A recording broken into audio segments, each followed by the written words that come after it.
Like, I'm shocked that what I have read is actually the right thing. I assumed if magic was real, it was not what I was reading that's available to the general public. How are y'all feeling? Listen, I'm not injured. I'm not having a good time, though. I wanted to offer you this. She holds out her gun. Oh, hi. Oh, it's pretty simple. So you just take it and you go. No, stop. Oh, Let's go. I'm sorry. I thought it wasn't. Just run. Like the hallway splits into two separate directions. Oh no. And of course, nobody's communicating with each other. Gene runs to the fork. Okay, so I would like to try and use magic to observe another place or time. You see that this grate is leading down into the basement. We need to go to the basement.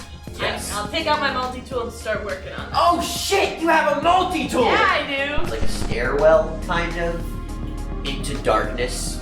Trust your gut. Figure it out. So yeah, you come to the door and you walk right into the room, and hey, in front of you is Carson. What the heck is going on here? Oh God! Okay. So he's like, I just need you all to put your hands up, and I need you all to just focus in on this. You feel the force of the wind and like the power of the gate pushing against you. These three layers clap back in on each other, and now you realize you're just in the middle of a really messy basement. With the addition of this giant black 2D rip in reality.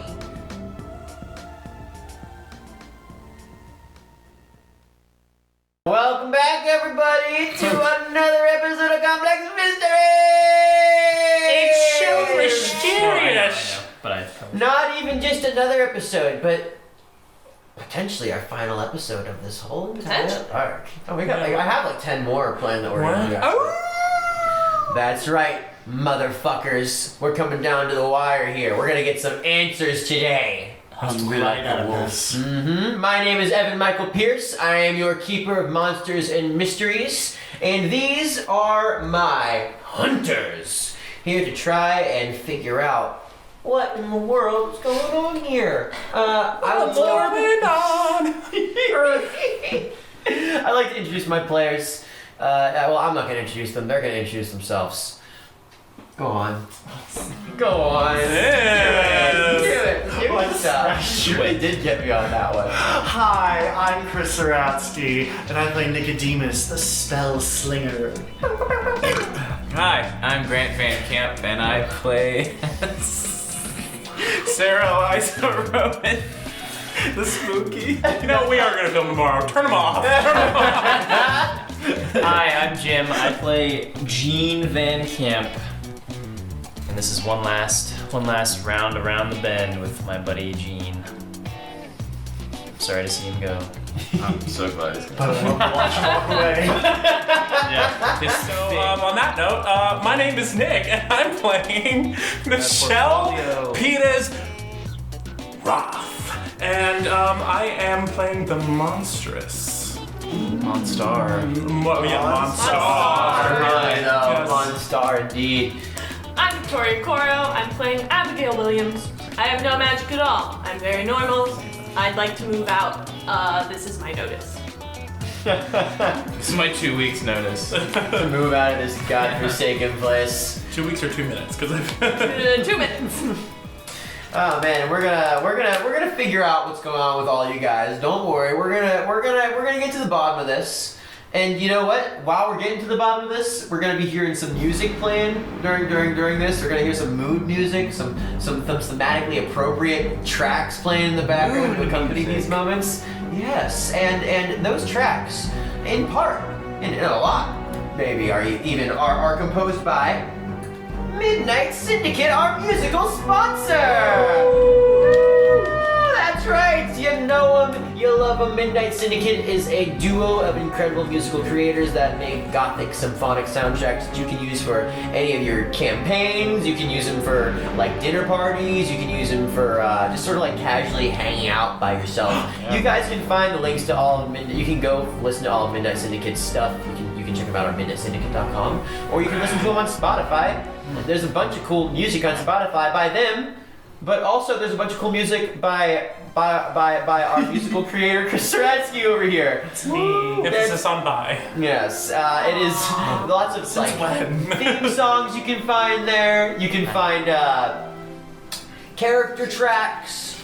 You can find a whole bunch of mood music and more. Go check out our Spotify, Yes Yay Roleplay. You can also find audio-only episodes of the show there in case you want to just listen to us and not have to deal with. Throw it on in the car. Yeah. Yeah, but if you listen, you couldn't see all of this. The merch! Look at all that merch! The merch. It's all around. It's Merch is beautiful. selling out. It's beautiful, Jack. It's beautiful. Yeah, that's our merch, guys. That's merch from our merch store. Link in the description down below. Thank you, guys. I'm over here on the field with our dice sponsor. That's right, ladies and gentlemen. It's Cryptic Crits, motherfuckers. And they're here to make sure that you get only the greatest rolls. Guys, Cryptic Crits, they are absolutely bonkers, incredible dice creators. They have amazing different designs, all handcrafted, made from scratch on their website. Not only can you buy the dice that we're using, but you can buy all sorts of other wild designs they've got on there. You can go on over to their website, which is crypticcrits.com. Crypticcrits.com. It's got all them sounds in there. And while you are purchasing, you can use our discount code at the register. That's YYRP for 15% off of your purchase. Get in there, get those dice, support some incredible independent creators, and have a good time rolling with them. That's an order. Roll with us.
Guys, what is going on?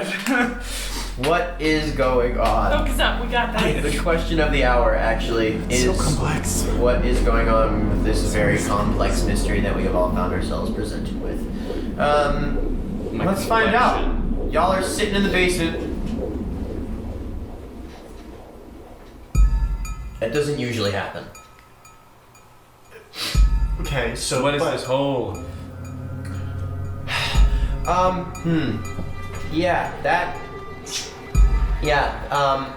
That is a big question. Can we go smoke while we talk about it? I need it. And he like kind of like looks at everyone else in this room and he's like, "Are you guys cool?" I would, I'd like a hit. It's been a minute. Okay, yeah, and he stands up a little bit off the ground. He's like looks back at us. Gene's got like an oatmeal cream pie sticking out of his pocket. And he's like, "No, I don't put that garbage in my body." That's such instance. Oh my god. You're on Reddit just like, Carson like looks over at you and he's just like he like looks from you and he like looks to the oatmeal cream pie and he looks to the fanny pack and he looks back up at you and he's like, "Okay." And Sarah, did that really just happen? No. He says, "Okay, we should probably go up to my office actually anyway." Yeah. So, do you guys want to not hang out around the void while we discuss this? Yeah, but there's also something on the loose in the building. Yeah. the monsters, the Cronenbergs. Yeah. Oh god, really? Wait, what do they look like? Like Cronenberg monsters. Like They're flesh. like muscles and like flesh. They flesh kind of look babies. like somebody who had a botched a like little face dog job. like. A little dog like, yeah. Oh, like the like the little eyes, like the little like black hole eyes. Yeah. It's like if a Rottweiler got cheap Botox and then fell into a fire, rolled around a little bit, and then came out. You know. Then there was there any fur Feel bad or for was it that. all skin? It's all skin. skin. God damn it. And it's like kind of wet. Oh, okay. So like lots of bile and like goo. Goo. It tastes a little salty too. All right, we've got a parasite. then. Oh well, I bit them. Parasite. Yeah. If you eat a parasite, Is it growing in you now? Yeah. No. Yeah. And he's like kind of like walking over towards the door as he's saying that. He's like, yeah, that's a parasite. That's definitely a parasite. And he's like opening the door like for you guys, like kind of standing by that door at the bottom of the, the stairwell, and he's like kind of like holding it for you guys. He's like, yeah, we're gonna need to deal with that, all of us. No. Okay. First, you need to say a whole lot of words. Because I moved in this morning. And now, you're all wizards or something. There are parasite monsters. Oh, and don't forget that I'm a weremonkey. Yeah. And you're a weremonkey. Yeah, that one actually really does catch me a Yeah, little I bit still don't off guard. understand that one. So I would like to know what is happening. What's the buzz? Tell me what's happening. Yeah, that's Damn it, don't understand you What? yet either. I don't understand either. I really don't. Sarah actually really does not understand. That's just generally it. Yeah, if it's any consolation, you guys, I also don't understand what's going on right now. Let's go to the Y'all fucking ain't office. supposed to see this. Please, we can discuss this in the office. I just and he's like rubbing his temples and he's like, I've got. if it's any consolation, I mean, for the last 10 years, this thing wasn't doing anything. This is totally new. This isn't supposed to happen. This isn't how this is supposed to This be. isn't supposed to exist, dude. Well, I mean, yes, that's also accurate. In your world, this shouldn't really be like a thing that exists. You're absolutely right. You're an alien? Our world? Well, your realm, I guess. Oh, are you from Canada? No. You do Camouflage. You do give Canada energy, though, Carson. I do gotta say. Well, thank you. And he like hears you say it, camouflage, and he like, yeah, what? Camouflage. Yeah. I mean, I've it's new. I grew out my facial hair. It's a new I'm gonna pick up my hockey stick just in case. He's just, he's like, okay, I hit the tape recorder and like play the sound of him. Okay, cool. So you play the recording for everyone, and yeah. What do you mean people have nowhere else? Well, That's the point you That's took what from you all of took from this? this? Honey, he just means that you're poor. I don't mean anyone. I mean, no. I don't. It's not that serious. No. Actually, I'm doing pretty well financially right now. Yeah, I mean, you're only paying like $100 sometimes for rent a month. So like, I help you a lot. you do. You're Friends. awesome. No, it's.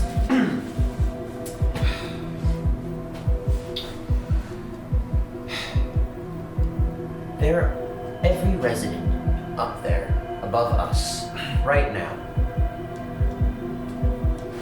We have single fathers with children. We have elderly women that have like the money that they get per month from the government, and that's all that they get because they can't hold down a job. We have struggling students. There's any number of people that come through this city that have nowhere else to go. Nico? Yeah, these people need a home, and the fucking building's on fire. Can we put out the fucking fire? Yeah. I really want to put out the fucking fire.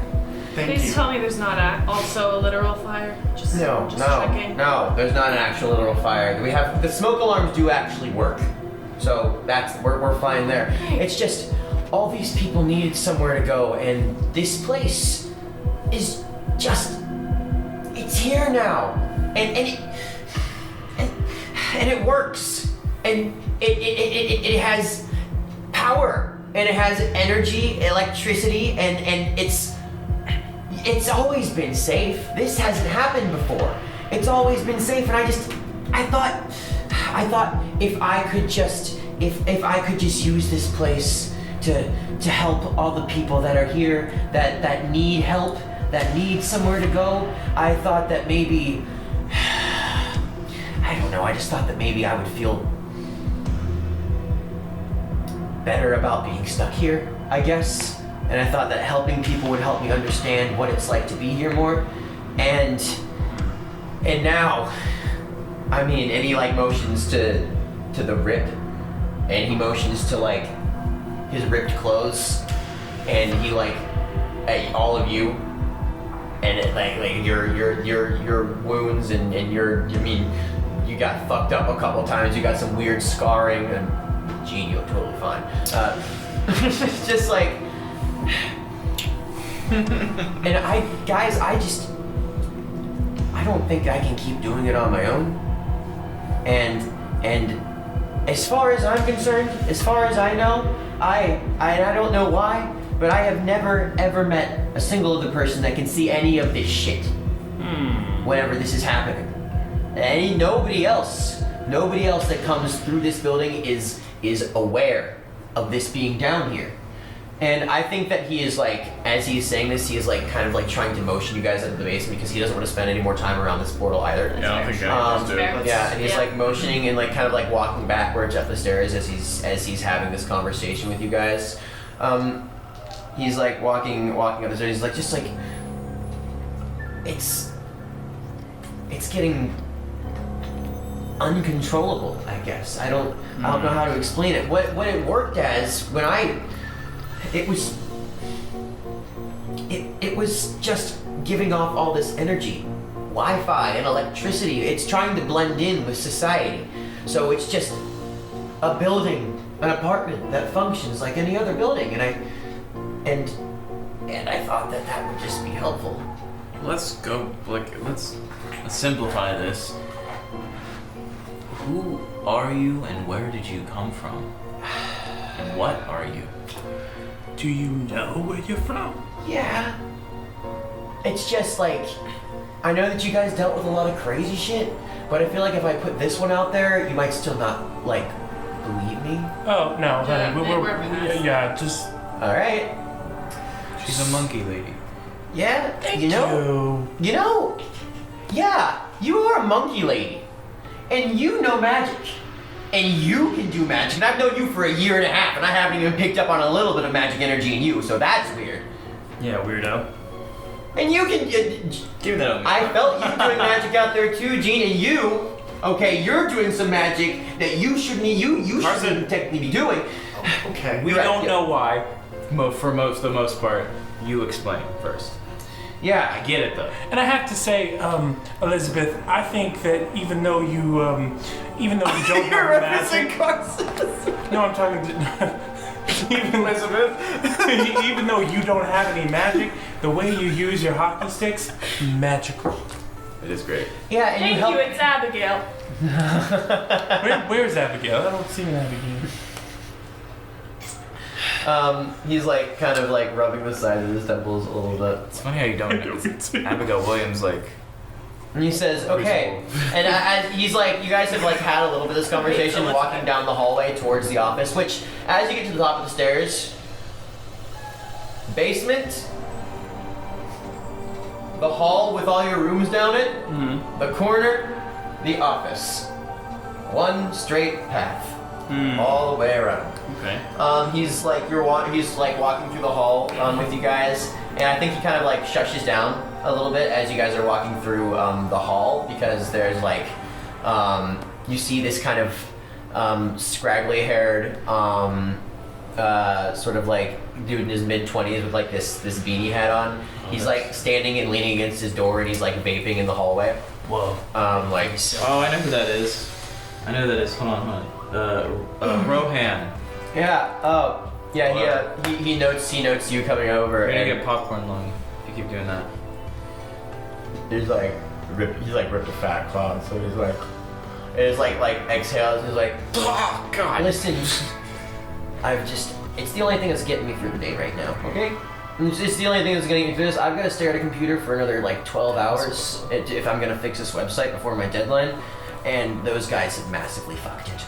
So sorry, Eddie. Excuse me, I'm gonna use my own device. Okay. Yeah. Oh, and you snatched it. And he's like, you hand it back. Okay. I do it in moderation. He's like, I'm not gonna vape in front of a kid, so you can get behind that. It's fine. And he's like, as he's like noting, like having the conversation, he's kind of like noting, like that there are two people here that he's quite literally never seen before. Do you see the monsters? Hey, oh. What? Hey, that's... He's like, and he recoils for it. He like kind of like lays back and is like, what? Is this a movie again? Is this like another Oh yeah, I movie? was just trying out a script. Hey, April, where's your little boy at? What's his name? David. Tom, Timmy? His name is David. He's David? say the name. Okay, I just was curious, is he around? He always likes those little spice candies. Oh. No, yeah, It's a monkey brain. It's true. Oh my god, he's like, oh no, he's feeding the stray cats out front right now. Oh, well then I'm gonna go rush back to my room and I'm gonna grab out some of these little Oh my god. Oh my these god. little Mexican spice candies that I got on my last trip down to Puerto Vallarta, and I'm What are we gonna getting there?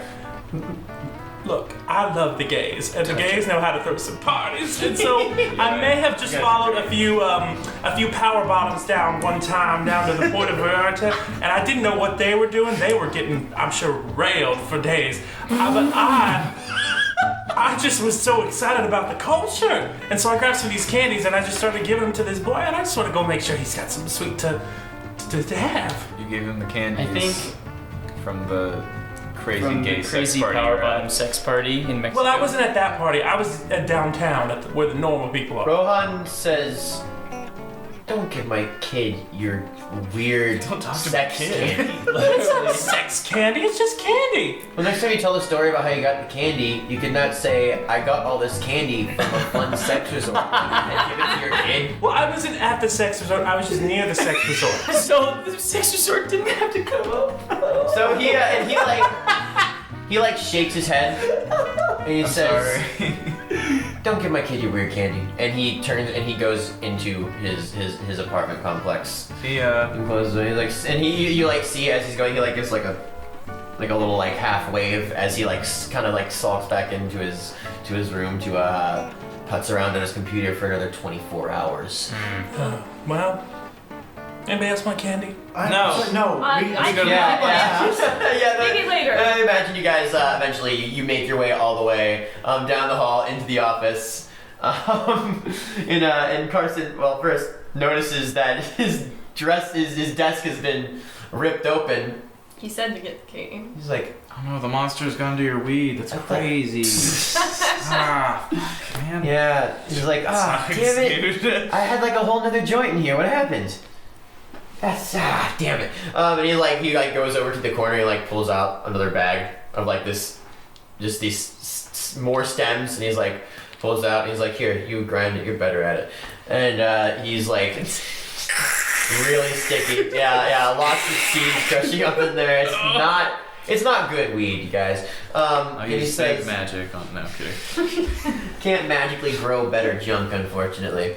I've known many men who have tried. Damn. Oh man. Alright. He sits down at his Start talking, you Yeah. magic What? man. What? okay. Chris Okay. Angel looking ass.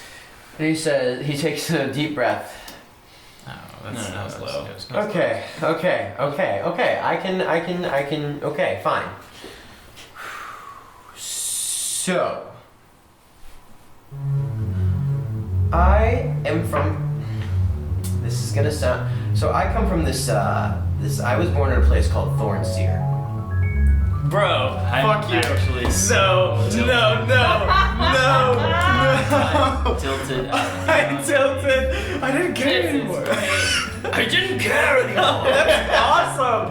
Okay, that is actually pretty great. And he's like leaning back against this. Did you know about this? No. I started studying magic when I was really, really young.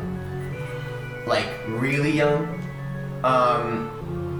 And I've been studying magic for like a long time. Like, I've been studying magic for like 90 years or so by this point. Wait, 90? Yeah. This is the other, How old are you? like 110, I think. Well, Yeah, so, I'm gonna say some look stuff great. that's It's really thanks. weird that you're hanging out with us. Yeah, I mean, nobody else lives as long as I do around here, so it's gonna be weird for me to hang out with pretty much anybody from your realm, unfortunately. So I don't know what to do about that. I really don't. Sorry, guys. And he's like, so yeah, I was studying magic for a really long time. I got into a really prestigious magic academy earlier on in my life when I was in my early teens. And I started studying pretty heavily there. And eventually, I mean, I'm not just saying this to like just for shits, but I was a good wizard. I was good at what I did, really good. And you know, when you study magic so much and you get so good and you've poured over all the stuff that you're allowed to learn and the stuff that you should be learning, you kind of maybe start to want to look into the stuff that maybe you shouldn't do as much. Oh boy. Yeah, and I maybe got a little interested in the concept of traveling, not exactly between realities, between dimensions. I mean, the only recorded possibility of that you'd have to do in where I'm from is you have to kill a dragon, which is like, or kill a god or something, which is like, I don't even know how you have to become a god. Like, there's a lot of stuff you'd have to do to get to that level, and that's just at a completely different level. I watched a show, like, it's this YouTube show. It's called Yes You Roleplay. They actually guess like 89% of what I do right. It's kind of crazy. No. They must have some good This is shit. so meta. Yeah, he This got so meta so fast. he's like shaking his head. He's like, and eventually I started getting interested in the concept of not just maybe traveling between my own realities, which is something that can kind of happen, but maybe trying to find magic that helps you peer into like completely different worlds with like their own rules and like their own completely separate ways of living. I needed to see what I could do, and so Pulled like an Icarus. yeah, that's I mean yeah, pretty much. I got way up there, and I decided that I was going to try to tear my way into another realm, another world, another reality, and I did it. And I did do it. I created a tear in two completely separate realities. And I went through it. And then when I got here, I realized I couldn't go back. And I tried for a while to get back. I tried for a really long time to go back through, and it's just, you can't do it. No matter, I've tried so many things, not to mention magic works completely differently here. You guys have your own completely different set of rules. It's auras and light. It's nothing like what I've practiced there. I'm a good wizard, but adapting the way that I learned all this shit to a completely different type, Like a different game system. like a completely different system. I love this! So good. Oh my god. I think It's like Scream. like meta horror, but meta RPG. Metagaming. Meta. Metagaming. We're metagaming. And he's like, What if someone tried to go from here to there? It's been tried. I've been trying to get back through. But you're from there. You think that's the issue? And he like.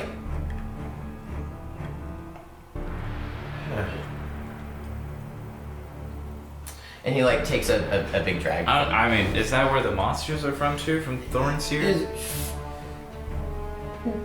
You're like, no, nothing like this in Thornseer. I have no fucking clue where those things are coming from, but I do know what they are.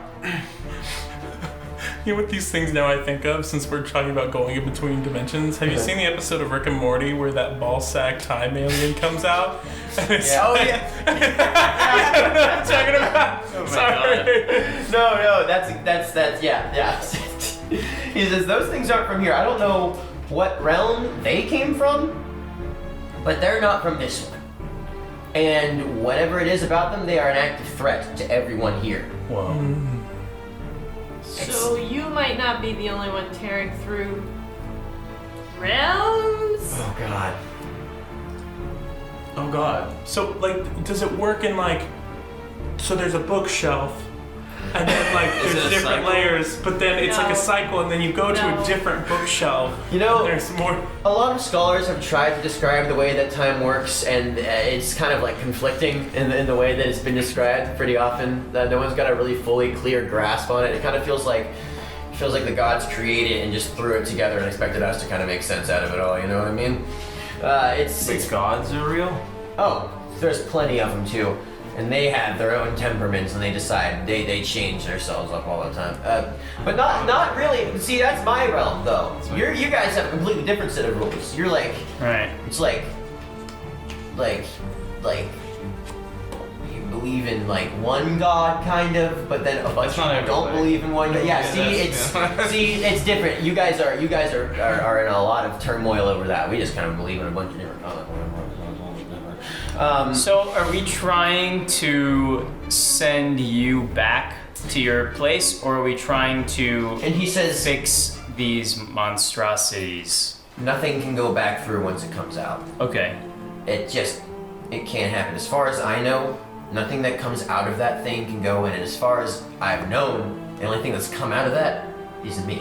And it's still the thing that's generating this building, though. Yeah, if somehow it was gotten rid of, or you were sent back, or I don't even know, we sew up the magic hole that exists in the world, would the building go away? Would everyone who lives here be homeless? And he it's kind of like he like brings his fingers to like his eyes, and he's like kind of like rubbing at them, and he's like, guys, I have been asking myself that question, like those questions. I think for like this building appeared like 9 years ago, so like I've been trying to think. I don't have those answers. This hasn't happened before. Things don't come through these things like this. These are creatures that I studied. That is, as far as I was concerned, like didn't even exist in reality anymore. These are parasites. These are parasites that feed on emotion and trauma and turmoil. They wrestle out deep feelings from you, and they pull them to the front. They try to weaken Magic. you so that they can take you down. And magic in this world is powered by emotions and turmoil. Mm-hmm. And magic is more powerful around the whole, I'm guessing. Yeah. So they found a really great place to eat. I guess so. And And they do want to eat us, right? That is what they're. Feels like it. Yeah, that's Yeah. probably where they get all that seem flesh. pretty ravenous, and he's like kind of like motions down to like his like this claw mark, and he like kind of pulls the shirt like over a little bit, and you can see like there's kind of like a tooth mark in like his shoulder too. Like it's not like just a bite either. It looks like there's like kind of a sizable gash that was like taken out of his shoulder, and he like Couldn't be me. yeah, and he like looks over at you when you say that. He just doesn't know how to react to you. this redditor that is like untouched. confidence. He doesn't know how to take it. And he just like shakes his head. He's like, So you said you need our help. We need to do something. yeah. 'cause- What are we doing? If we can't fix this, then what do you need us for? Yeah. So I don't think that we can fix the rip right now, but what we can probably fix is the fact that there is a creature somewhere else out there right now that feeds on trauma, and there are a bunch of people that live in this apartment complex, and a lot of them are here because they have nowhere else to go. So I don't think I can. I mean, I could barely contain the power of whatever was going on down there on my own. I needed you guys with your brand new magic skills, or your just ability to be a good help. I needed you all there to help me with that, and I think I need you all there to help me with this. Can you help me out with this, please? I really don't want. These people don't deserve to die. These people deserve to live. These people deserve to have a place to be, and I don't want that getting fucked up just because I wanted to know too much. Can you please help me? I don't know what else to do. I mean, I feel like it's irresponsible knowing what we know to not, but And he's like nods. He's like, we can't keep doing it forever, though. yeah, I know. And I mean, like I said, this is the only time it's ever happened. Maybe this will be the only time this ever happens. Yeah, that's the spirit. Thank you. And then he like, fuck you. No, I mean, I have a story.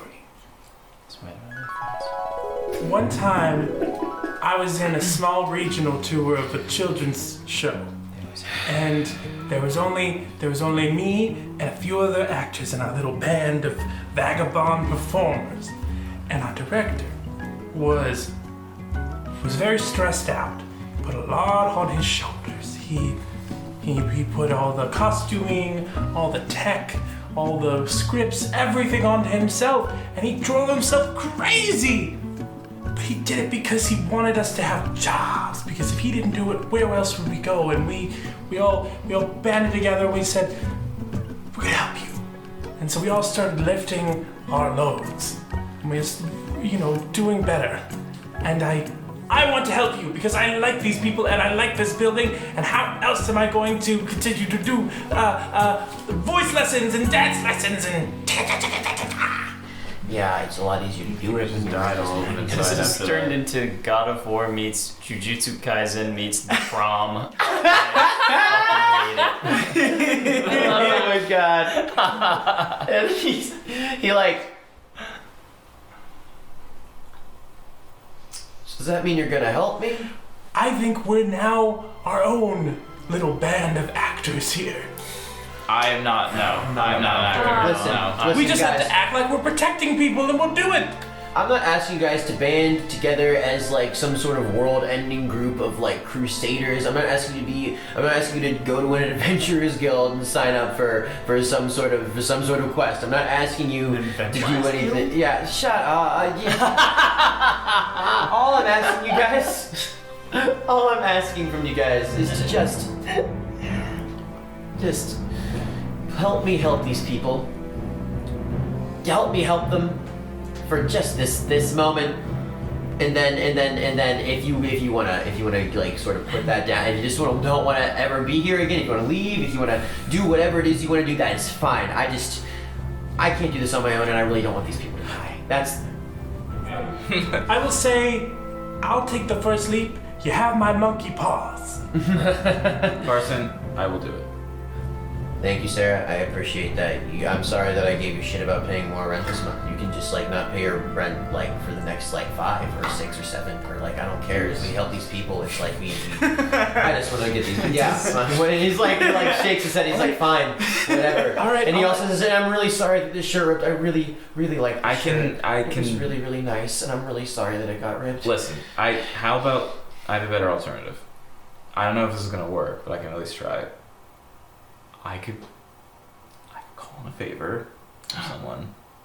I might be able to relocate these people. Oh.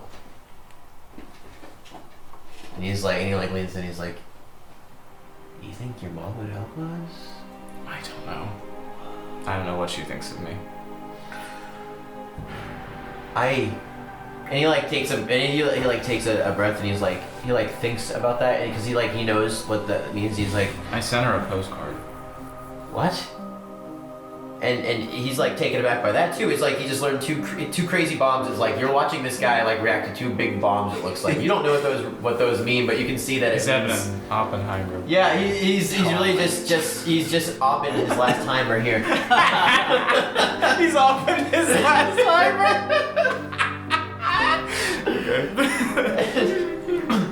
And he says, I really appreciate that, Sarah. That is. I don't want to bring any more trauma into this building right now, because the more trauma that we're bringing up, the more powerful these things are gonna get. And that would be wildly helpful, but it could also bring a lot of harm to someone. I think that's why I think after we do this, we get the people out of there, so then there's nothing to feed on emotions anymore, and then it's just a dead house, and then they can move on and not have to worry about creatures coming at them. And he The creatures just go out into the world? They might not be attracted to it. I mean, I think it's just a safer option for the immediate area. he takes a minute to mull over that option, and he says, that might work. We might be able to do something with that, but what we really got to do is make sure we kill the fucker first. He says, Michelle, thank you for leaping into it. I appreciate you. Sarah, thank you. Again, y'all don't have to pay rent forever. Nico, man, you are strong. I don't know how, but I don't know what you've been studying, and I don't know how you've been studying it, but you are a powerful conduit. You've got a blue aura, which, according to the magic here, means that you are a significantly powerful conduit of magical energy. Yeah, I guess I am. Who knew? Yeah, how long have you been studying for? I mean, I casually, I guess, for years. I mean, 15. Ever since I was 15, You're just a nerd that got powers. I guess. That's crazy. Yeah. And I'm thinking being around the rip down there may have given. I don't know. I think it may have given you more. I think it may have given you access to the powers that you already had, times 50. As a matter of fact, all of you are way, way heightened right now. I mean. I'm pretty high, yeah. It doesn't make sense to me that I would have all this power, and it was awakened by this thing, so it's still tied to this thing. It's still I'm not convinced that this power is not connected to where you're from. It's not that power. You to think on that, because he hadn't actually considered that concept. And he says, that is a good point. That is a very good point. We don't know where this magical energy is coming from, but I do know that the magic that has been researched in this realm forever is very clearly apparently visible in here. Those auras, those colors, the way that it interacts with everything, the way that it has been written in all of these books that I've read from this realm, that you may have read from this realm, it's all working here the way that it does. So regardless of whether this magic is spilling over from my realm or if it's just enhancing the magic in this realm already, I think... this is so complex. Yeah, it's a mystery. He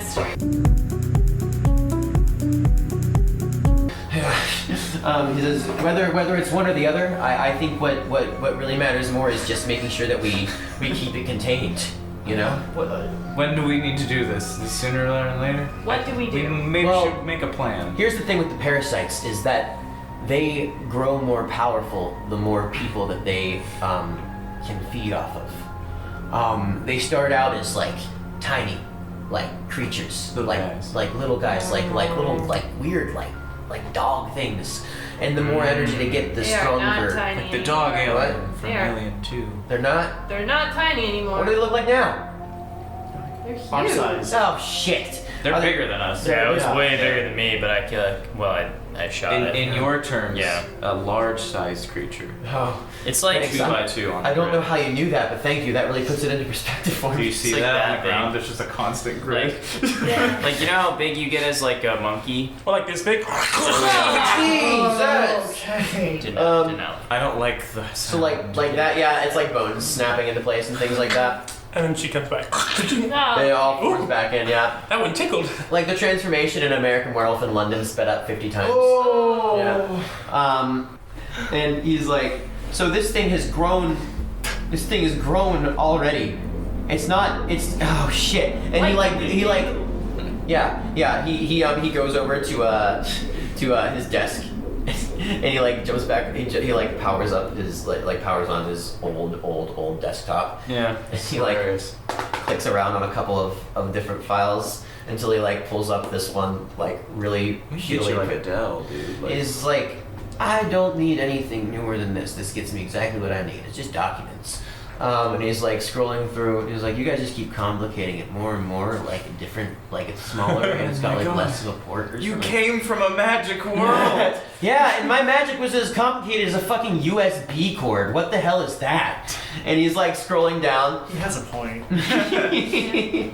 And you see that he's got like this really shittily put together like Windows like Word 94 document, and it says like Parasite, and it's like with a period, and it's like underlined with like the red squiggly because it's like not a complete sentence. Oh my god, it's got the paperclip. Yeah. Clippy. Yeah, and he like Make him do a dance. Make he him do like a dance. X's off of Clippy immediately. He's like, I don't even know how to get rid of that asshole.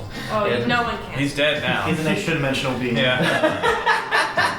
He's And, my warlock patron. And he says, so He's from Sunmore. he says, so at the academy I briefly studied interdimensional creatures. It was kind of like a small- major? Yeah, it wasn't a major. It was more it was a minor that I took actually. There were only like 2 classes on it. Not a lot of people study them very much Okay. because I mean there's a lot of ancient beasts where I come from already.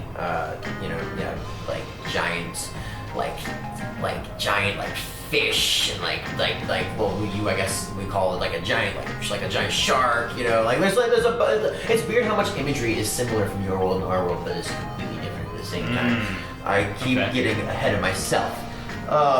He like brings himself back to where we are. He's like, parasites, they get bigger the more that they feed. They have a final form, and he like kind of scrolls down, and there's like you can see that he like drew these motifs and sort of like scanned them onto his computer to put into this document. And they're not very well drawn. They're almost stick figures. It looks almost like a 12-year-old drew them. He's like, sorry, I didn't major in art. I apologize. And he's like, but see, they start out tiny parasites, like ticks. They feed, they get bigger. They're like dogs. Then they get to human size. Then they get taller than us. They become stronger. And then as they get to their final form, and like he scrolls down a little bit more, and there's like it's like the one you saw, but like 2 times that size, and like built like a brick shit house.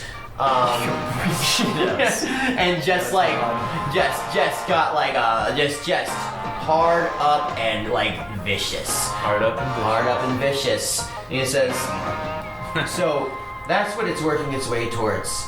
And once it works its way towards that, I mean, I don't think anyone in this building is going to be able to stop what it's trying to do, especially considering we're the only ones that seem to be able to have the powers to stop it. What are some weaknesses it has? They don't like burning sensations, right? Yes. Oh, yes. How did you find that out? I burnt them.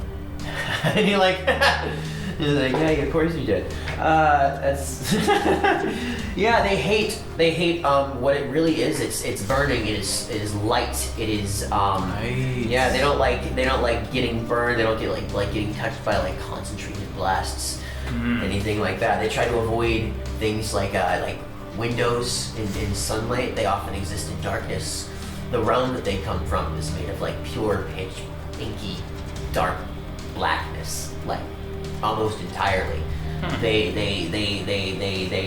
rely almost entirely on sound to hear where you are, and You know, we got a couple of pretty strong like work lights in the building, like by the juicy joint. You know, it's like old mining gear and stuff. We could probably use something like that. that's not a half bad idea. He says that's not a half bad idea. We could Half baked. it is a half baked idea. He says if we could, Sorry, if we could, yeah, we could lure it into a trap. Yeah. We could like lure it into a trap. Yeah, it can't. It hates We could be bright lights. It monster hates hunters. being burned, and it really hates being crowded. Now here's the thing: is if it gets crowded, it's gonna get violent. Yeah. If we get it crowded, we get it in this tiny place, and we start doing this. I mean, it's already gonna get pissed at us if we're poking the bear, but it's gonna get set off. Maybe you could like lock it in place with your magic or something, man. I think I know a spell.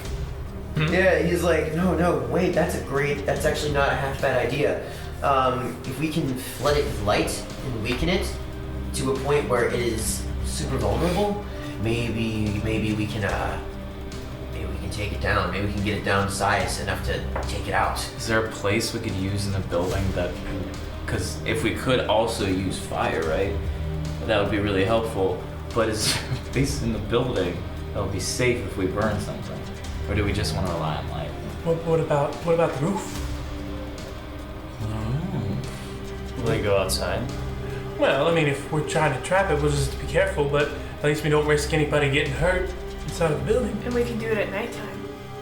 So we really shock it. Yes. Actually, I think I have a way to lure it. Really? I'm gonna call my mom. What? I'm gonna go up there. I'll call my mom. I'm gonna feel like shit when I do it. I was gonna say the same thing if I could make a phone call and be the bait. What's wrong with you? Doesn't matter. Okay, sorry. Are you lying? Because if you're lying, I know that you're lying. Yes. Yeah. She says that, and you're just like. I'm like, am I right? Don't touch me. He's like, wait, you guys. What did it sound? You guys, I mean, you're gonna call your mom. I don't know what you're gonna do, but you think that you guys just lure it to you? Do you I want to mean- both do it, or? I mean, I'm happy to not be bait, but I was thinking you all seem to have extra abilities. Oh. I am also here. And I can. Well, yeah, though, you're right though. You're right though. I'm the dad. yeah, he looks at you and he's like, Abigail's got a point. You're right though. It leaves us more setup time. Yeah, and we've got more firepower on our side. If something were, because then if you were to get captured, Because you can burn the thing. I have a hockey stick. And he looks back at you and he's like, Abigail, listen, you helped us close the door. Even if you feel as though you cannot use magic in the same way everyone else here is doing, you have just as much of a connection to it as any one of us does. Yeah, You're a got conduit. Yeah, you got the Fanta orange stuff around you. Yes, you two are a condiment. Thank you. Means a lot. I do think, though, Neil, are you trying to say something? Oh no. Neil? I mean, I was just saying I also have friends that I could ask about, people who know what we know now to be parasites. Like they know, things about them and their spottings and their like occurrings and like if we like need like documented ways to lure them, that like I know a guy who probably knows how we could like the best way to like, oh, they like this, or oh, they like this, because we know they don't like light, but if we figure out what they do like. And Carson, I think he's kind of like taken aback a little, not exactly in like a bad way. He's not judging you, but I think he's like, do you really think that do you really think the people that you know that are researching, I'm assuming the occult, In your realm, are they researching like what, the occult, the magics of this realm? Like Yeah, like cryptids and like rituals. And he kind of like laughs a little bit, like not like laughs, but he like kind of snickers a little bit at cryptids, and he's like, and I don't mean that. He's like, no, that's the yes, that's exactly it. He looks at me and says, no, sorry. He's like, no, that's exactly it though. That's the stories and tales and these rumors and things that y'all hear of, like cryptids and he's like and SCPs and what is that? What creepy pasta? Is that what it's? not just Yeah. Y'all, I mean, all these folk tales, Wendigo and don't say that out and, loud. and sirens, and he says not all of it's exactly 100% accurate, but you know about this stuff because it exists. This is all real. It's just a matter of Slender Man. how it gets here. Slender Man.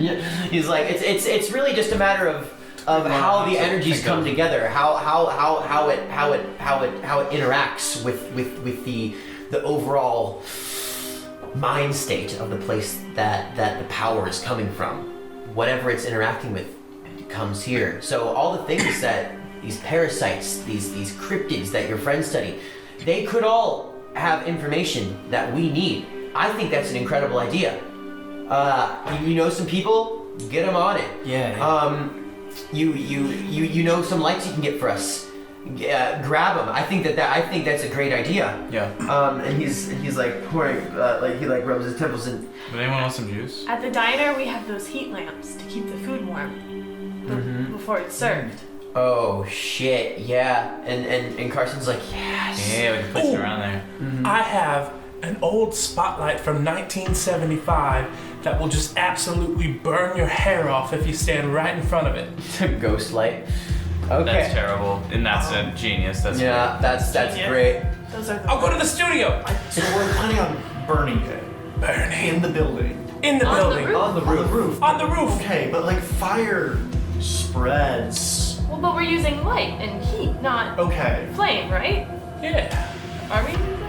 And there's a fence around the ceiling. There's a fence around the roof. I don't just- know how that'll stop fire, but it is up there. Light and heat can make fire. What about you use your magic wall thing to keep it from spreading? You do have a magic wall thing. That's a good point. Yeah, dance monkey. Hey, I know that's Insensitive. Very.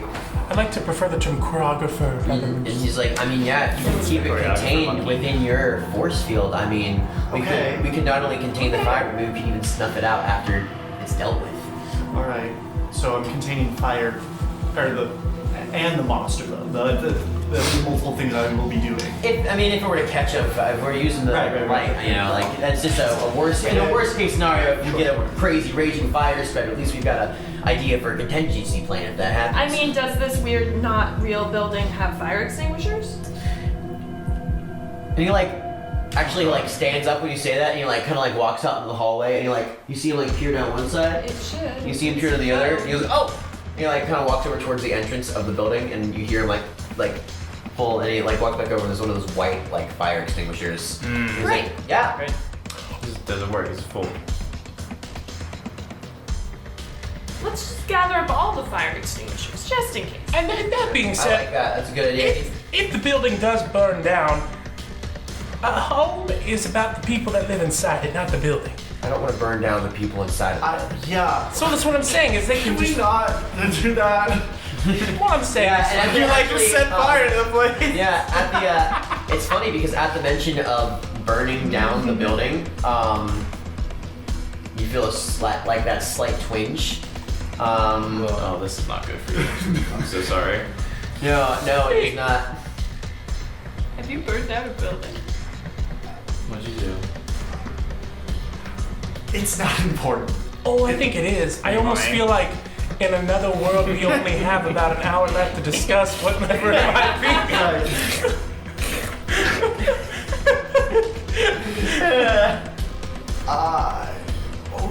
Okay. I guess. Do you know? You know the pet store, the Forever, the Forever Home. Forever home. Oh, yeah. Oh, yeah. And it caught on fire recently. Yeah, that was really sad. It was That fancy. was Didn't like a bunch of little iguanas Terrible die or name something? for that to happen. Yeah. I mean, yeah. I was gonna go get a dog. And you see like Carson over there, and he's like, kind of like. I used to run the store. I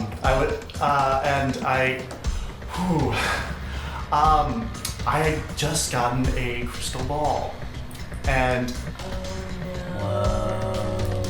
What happened? if you don't cover them, they can refract sunlight and cause a fire. Yeah, cause a fire, and all the animals died in there.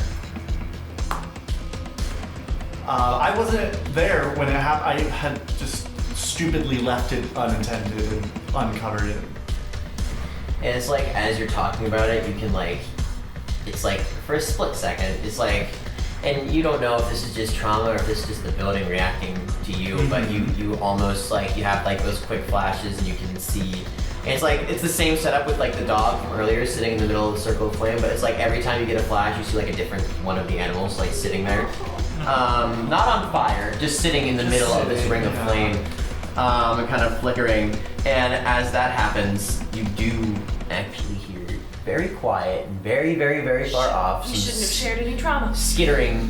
Fuck, that's right. She in the air ducts, and Carson he's like, I'm sorry, shut the fuck up. Think happy thoughts. Drag race. Rainbows. Glitter. Think about Puerto Vallarta. Puerto Vallarta. I've never been. What's it like? It's like think of a bathhouse. The I've poppers. never been to a bathhouse. The poppers flow from the And rivers. Carson says, just think of being in complete and utter, absolute control. Just think of control. The remedy. Think about it like you're putting together your ensemble for the day. You can't control a lot in the world, but you can control how you look. Oh, okay. Sure. I thought it like an on. I thought you were going that way. It's like we're casting a show.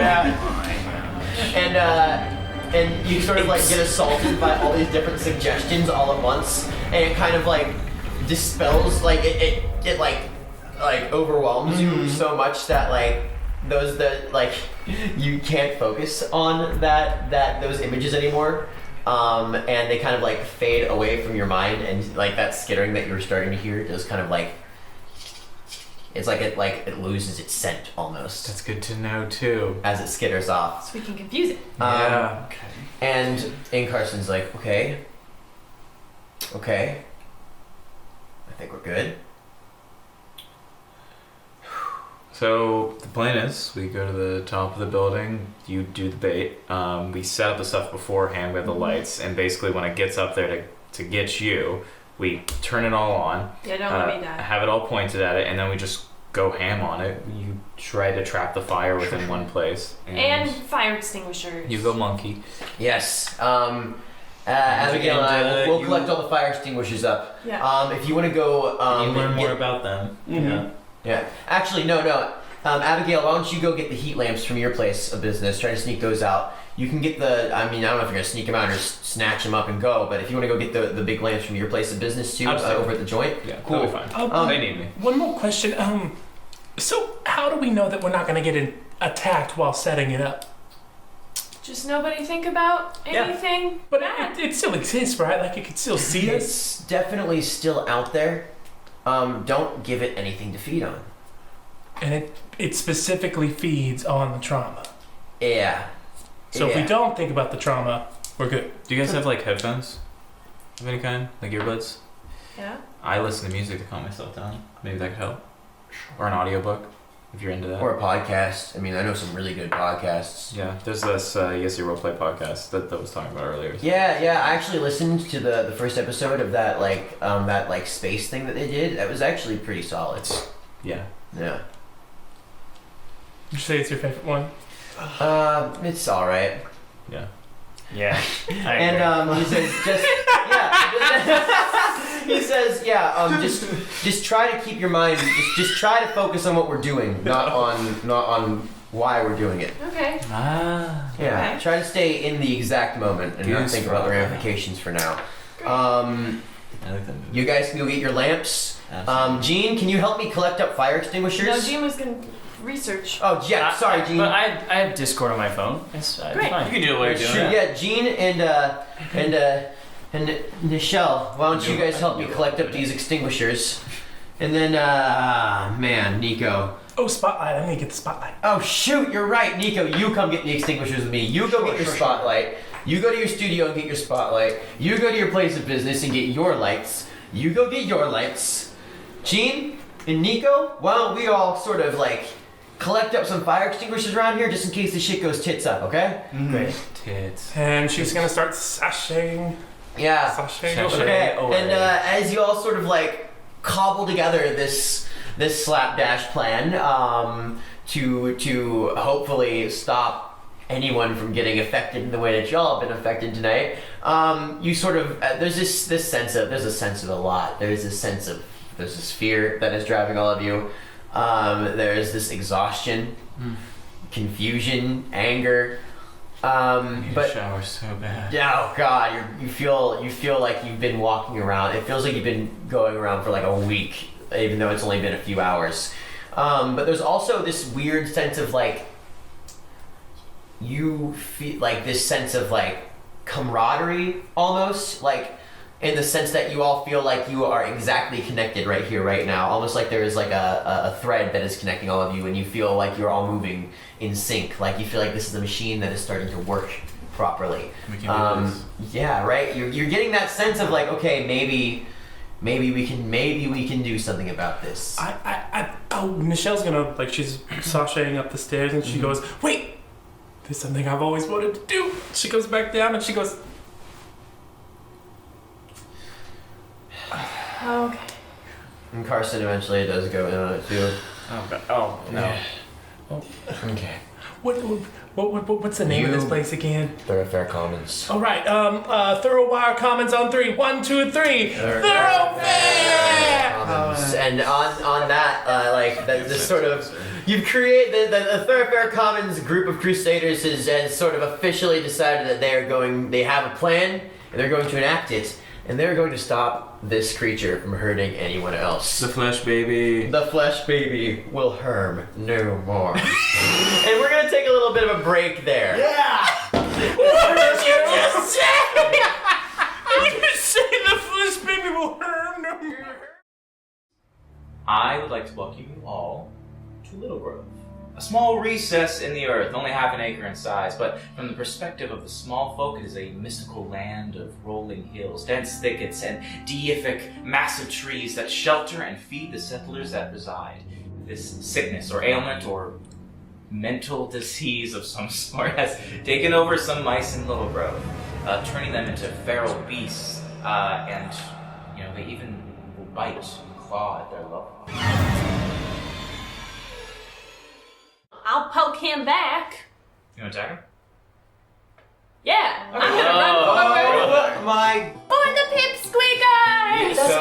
There is That's one. the wrong name! The Pipseekers! I love that. You are just so esoteric. What's esoteric? She doesn't know either. What if we just go over there and ask them nicely if we could just go inside?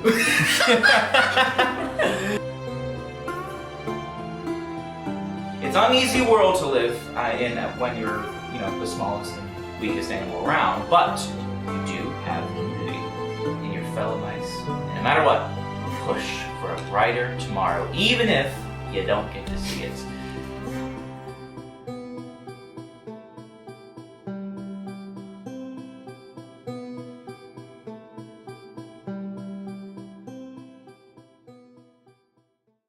Whew. Man. A plan has been devised.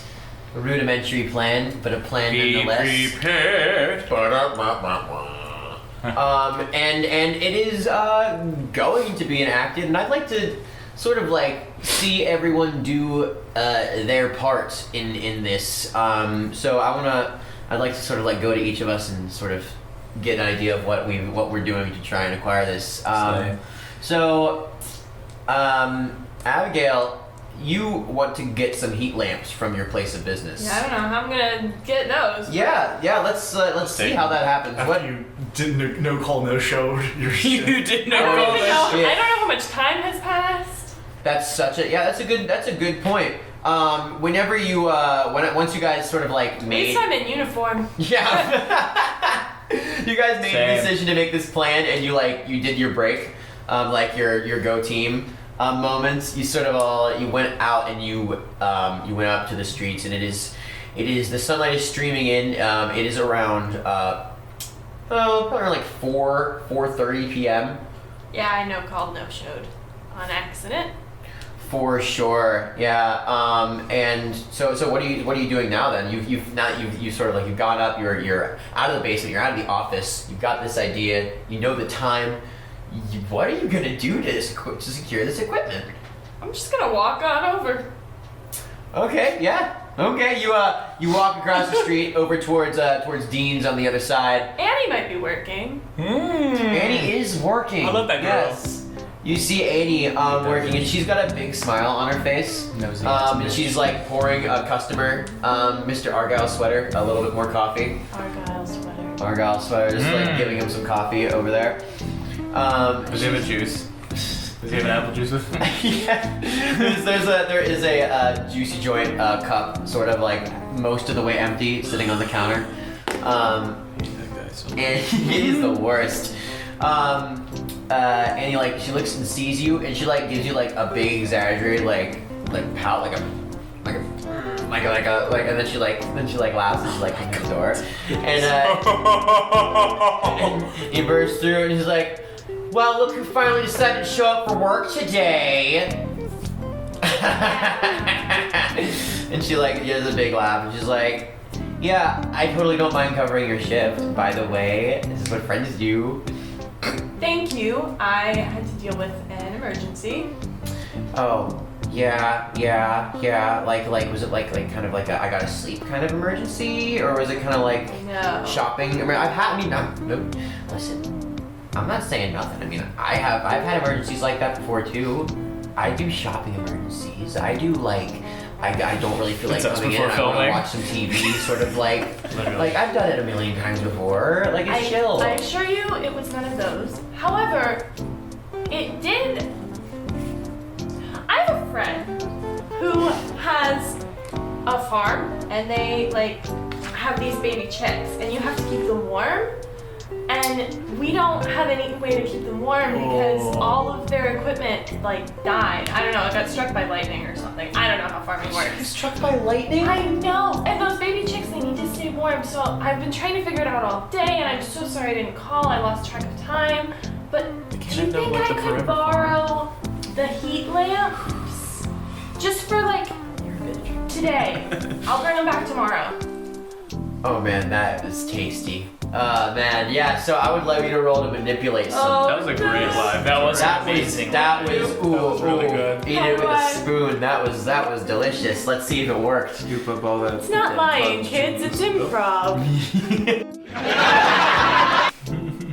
That's a 9. A 9. So it's on a 7 to 9. They'll do it, but only if you do something for them right now to show that you mean it. If you ask too much, they'll tell you what, if anything, it would take. If you ask too much, they'll tell you what to do, if anything, that would make them do it. Okay, cool. Yeah, and I think Annie is like, I mean, you see her melt at the mention of the baby chicks, and I mean, they've got no other place to go. They can't. They've got nothing. I have nothing. And she like thinks for a minute. And she says, okay, well, number one, so and she looks around. And she's like, so I'm trying to come up with a name for the guy who owns this place, like off the top of my head. What's it called? It's called Dean's? Yeah, it's Dean's Diner. Well, it is Dean's Diner, yeah, from the 1950s. So she's like, so Dean's son, Gene, Yes. Whoa. No relation. this is a completely different Gene. Yeah. This is Jene, totally different. It's spelled with a J. Janae, yeah. Oh yeah, so Dean's daughter, Janae. So here's the thing, is she's gonna be back here. She's going to be back here tonight. Okay. She's gonna be back here at midnight. And she said that she needs to come into the store to do a walkthrough because she doesn't trust me after the last time I closed till, just because there was like a 20 missing from it, which I never stole, by the way, casual. So listen, it's not my fault. Yeah. She's coming back here later tonight, and if she sees the heat lamps missing, I'm out of a job. Right. Okay. So can you make sure that they're back here whenever she gets back here? I can do that. You promise? I promise. You pinky promise me? I pinky promise. Is that on the camera? Wait. Oh yeah, it's on yours. Okay, thank God.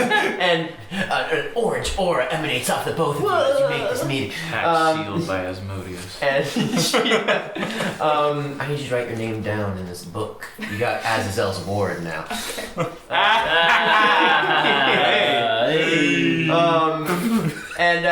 So yeah, she like giggles a little bit, and she's like, okay, fine. Please have them back here. And she like wanders over to the table. What are these heat lamps heating right now? So you know, like at the diner where they put food on, like the bit that separates the kitchen from the rest, and Yeah. they like put the food there, and it's there under the heat lamps until a waiter comes by to like pick it up and take it to a table. Yeah, so like So the they're pizzas just, like- and stuff, like just sitting under the heat. Just got cold pizza now. Oh yeah. I'm just gonna leave like this food all cold for the rest of the day. They'll just have to work faster. It'll be fine. Yeah, mashed potatoes, probably like corn. You know. Not that many people eat at the diner anyway. That's true. That's true. And you know what? The big draw of the Except for diner. Argyle sweater. The big draw of the diner is the pies anyway. So people are really not often going towards that food. It does usually sit there. I want a warm pie. Yeah, right. So Annie like helps take down all of these heat lamps, and she's like giving them to you. They're still hot, so Ha. yeah, try not to hold them too close. But yeah, you've seen Annie is totally chill with it. You just need to make sure you don't cost her the only job that she has. Thank you. I owe you a shift. Or 2. Or Just 5. like, you can cover. Yeah, we'll discuss coverage later. We'll discuss coverage way later. This is have fun with the chicks. Send me pictures. Please take pictures for me. Yes. Please take pictures. Will do that. Yes, thank you. And Pictures of the monster. So I'm just gonna like Google images. Baby. yeah. So smart. Or you can AI generate one. That's So smart. I could. Oh, that's so true. But yeah, you've got your heat. You've very successfully gotten your heat lamps with the ultimatum of getting them back in time.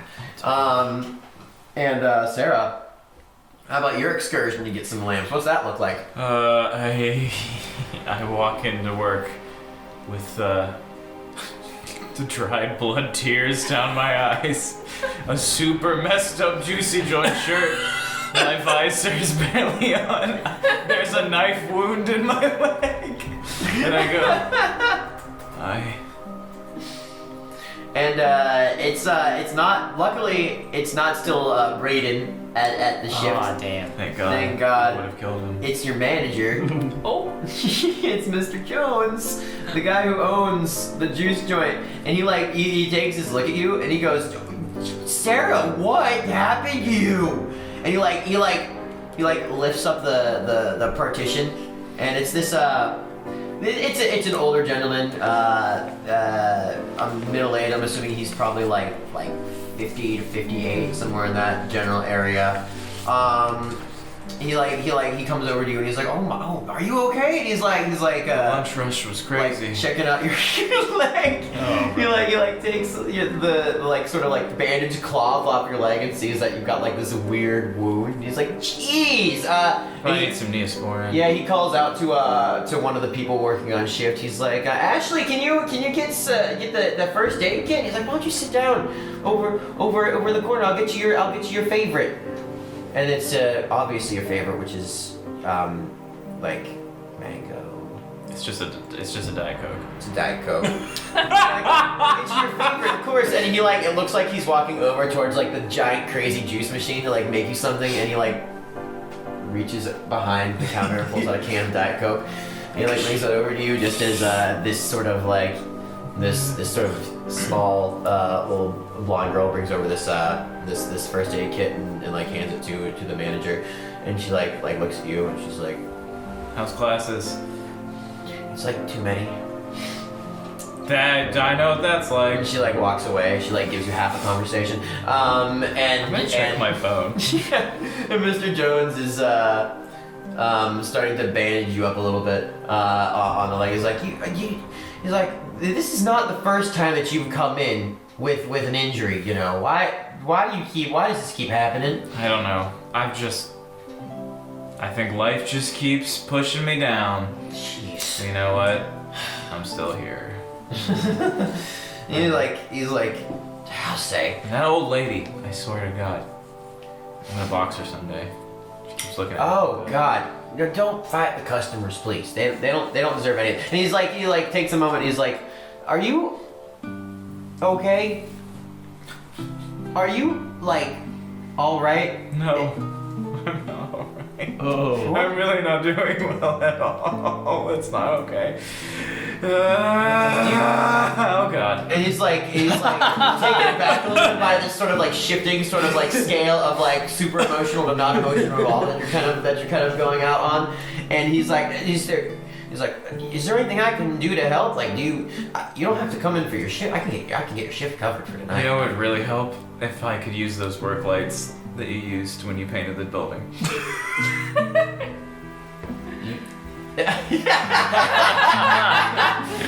You're he's like, you want the floodlights? Yes. You want? He's like, yeah, you can have those, but that. Yeah, you can borrow the floodlights, but are you all right? I'm just really afraid of the dark. It's. This is so good. Yeah, dude, Sarah, what the fuck? I would love it if you could roll to manipulate someone. I right am now. -1 to charm. You got this. Oh, actually. Okay. 7. Hey, yeah. That's the see, most look at charming you go. I've ever been. I just had to cry. Yeah, he looks at you and he looks you over and you're clearly just frazzled and razzled. Your name reminds me of a Counting Crows song. Mr. Jones. And do you say that to him out loud? Yeah. He goes, I love that song. And he says, listen, man, you guys got the same role too. That's crazy. You guys are so Whoa, that is Hey, Yeah. winning. And he says, listen, Sarah, if you need the work lights, that's fine. You can borrow them.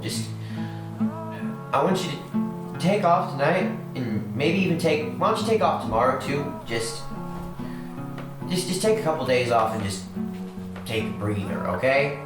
I don't want to I don't like cutting your shifts. I like having you in the store, but I just want you look like you need a moment. You don't want me to look like a goblin in front of the customers like this? I'm just He says, you look a little worse for wear. You look like you need a little TLC. Swipe my face a little bit. Smudges. And he walks. He motions with you to come with him to the back of the store. And he's can you help me carry these work lights out? Yes. Yeah, and he's like, so you guys, he leads you to the back, you grab the work lights from sort of the workroom. Yeah, these things are heavy. And he's like, let me grab one of the dolly carts for you. He's like, calls out to your coworker, and he's like, can you bring me Dolly Carton back in here, please? And she pushes in this little cart that has duct tape on it that says Dolly written on it rudimentarily, clearly by some worker. Good. Sarah's like, why can I not escape theater? I've been trying my whole adult He's life. like, you can't escape theater. You can't escape theater when your old boss is an old ex-stage star now. Come on. And he like, he's like, ba-da-ba. Was he? Was he like an actual like? Yeah. He's like, oh man. He's well, you've been working there for how long again? I don't think I've had this job for that long. But Well, either way, I do want to say in the office, in like his office, whenever you did your interview, there is almost certainly a poster, like a really old poster for music, like an old production of like Showboat, or something like in his office, just like on the wall, like an old playbill, that like he would take any opportunity to say, I was in a production. I mean, he was also just like casual ensemble, but he was in a ensemble. He was in a production. I guess I was wrong. You're not. Not all theater people are alike, so I guess you're cool. He says, I am very cool. And he says, take the lights, take some time off, and come back to work whenever you're not like leaking blood and like smudging. Don't come to the store with gaping wounds in your leg that are clearly from some sort of like knife or something. All right, that's my mate. Oh. Okay, so my last thing. I was gonna look at my phone. I'm gonna call the Grace Cassidy. Because I'm far away from the building, so... Yeah, good point. I'd rather just get it over with before I die, maybe, so... Yeah, and you bring up... Yeah, you pull out your phone as you're leaving the store, and your boss is, he's like, take care. And you sort of like wander off down the road. You pull out your phone while you're lugging Dolly Carton behind you, and you call up... So bad. Call up So your good! Call up the mom, and you hear it ring 3 times, and the 4th ring as it's about to go to voicemail. Click, pick up. And there's a couple moments of silence, and you hear hello, Sarah. Hi, Mom. And please tell me, why do I get the joy of having you grace my calls for the first time in... Oh, what's it been? 5 years. 5 years. 5 years. I did get your postcard, though. Very, very sweet. Very sweet postcard. Thank you for that. There's a cat on it. There was a cat on it. And she's just... It's dripping with, like, the thickest sarcasm. Okay. And it is like dripping. It's like honey. I know sweet. you have 1,000 things to say to me. 1001. And I want you, but I need to start. I do love you as a parent, no matter what. And you were a parent to me. And I know that it wasn't always the best for us, and we might have butt heads. But Mom, I don't want to be you. And I understand, and I think what you've done is amazing. I mean, you won so many awards, you did all these things, and you're a self-made woman. And you blazed a lot of trails, and I think you are amazing, but I can't be that. It's not who I am. And I ran away because I was afraid to just tell you who I am. But I can't do it. And there's a really long, a long pause, just slightly too long. It's just long enough to be to make you really nervous. And you hear her say, "Well, I'm happy to hear you've got it all figured out.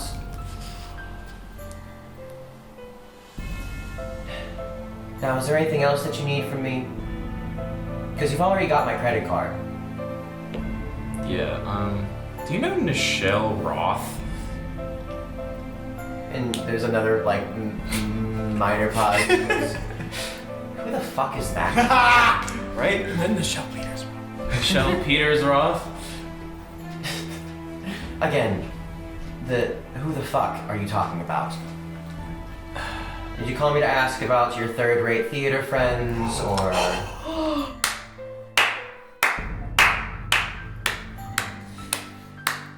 Wow. At least she has passion. Hang on.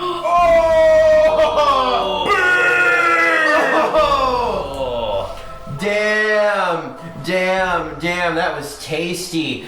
If you're wondering, Grace Cassidy is an incredibly famous actress in this world. Yeah. She's like Helen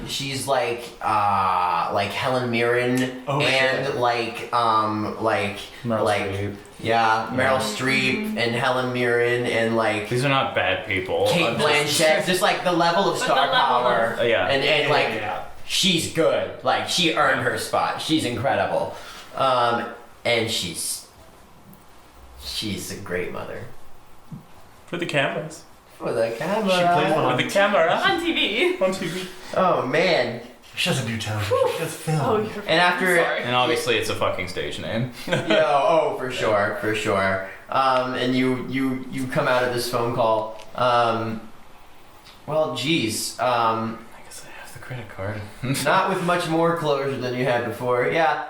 Knowing that you do still have the credit card. She's not cut you off financially. She just doesn't seem to really care. And I haven't used it since when I left. So Yeah. So I think that's maybe that's part of why she's kept it up too. She's just like she's not doing anything with it clearly. Doesn't matter. Another just loose tie. well, I'll text Dr. Nettie. I'm not gonna call her. I'm gonna be like, hey, confronted my mom. It went okay. Still got her credit card, so it's probably fine. I'm gonna go fight a big monster. Also, Carson's from another reality of wizards. All right. And I put a little heart. You send out this message to your therapist needs a raise. She's like, Yeah. what? We cut across She's town gone off the deep end. to your Literally, therapist in and her then I go office, home. just like she just like leans back and she's like, "Oh, 7 months of hard work," and then just Yeah. Wow. Yeah. you've secured your equipment and you've maybe not gotten closure, but you've at least given you have the closure that you've tried. Yeah. You know. And we jump back across town, back into Thoroughfare, where the three of y'all are hunting down fire extinguishers, right? Well, actually, not the three of y'all. 2 of y'all. Sorry, you're off still. We'll get to you in a second. The 2 of y'all and Carson, making 3 of all, are hunting down fire extinguishers across the apartments. And you're also on Discord. Yeah. Messaging some people if I'm remembering properly. Yeah, as so I wanted to shoot Pumpkinhead a message and say, ask about like the parasites and, ask if there is any pattern of their behavior where they're like drawn to certain things, like specifically like certain, if it's like a thing or a sound or a smell or a scent or like, if there's any pattern or anything like that. Sure, yeah. How does the you roll for net friends, correct? Yeah. Yeah, so Roll for net friends. Roll for that. roll for your net Come on. friends. Yeah. Okay. That's 10. Ooh. Hey! Which means he is available and helpful. That's awesome, yeah. So you send that message to your friend and you see that he is online, Pumpkinhead 49, correct?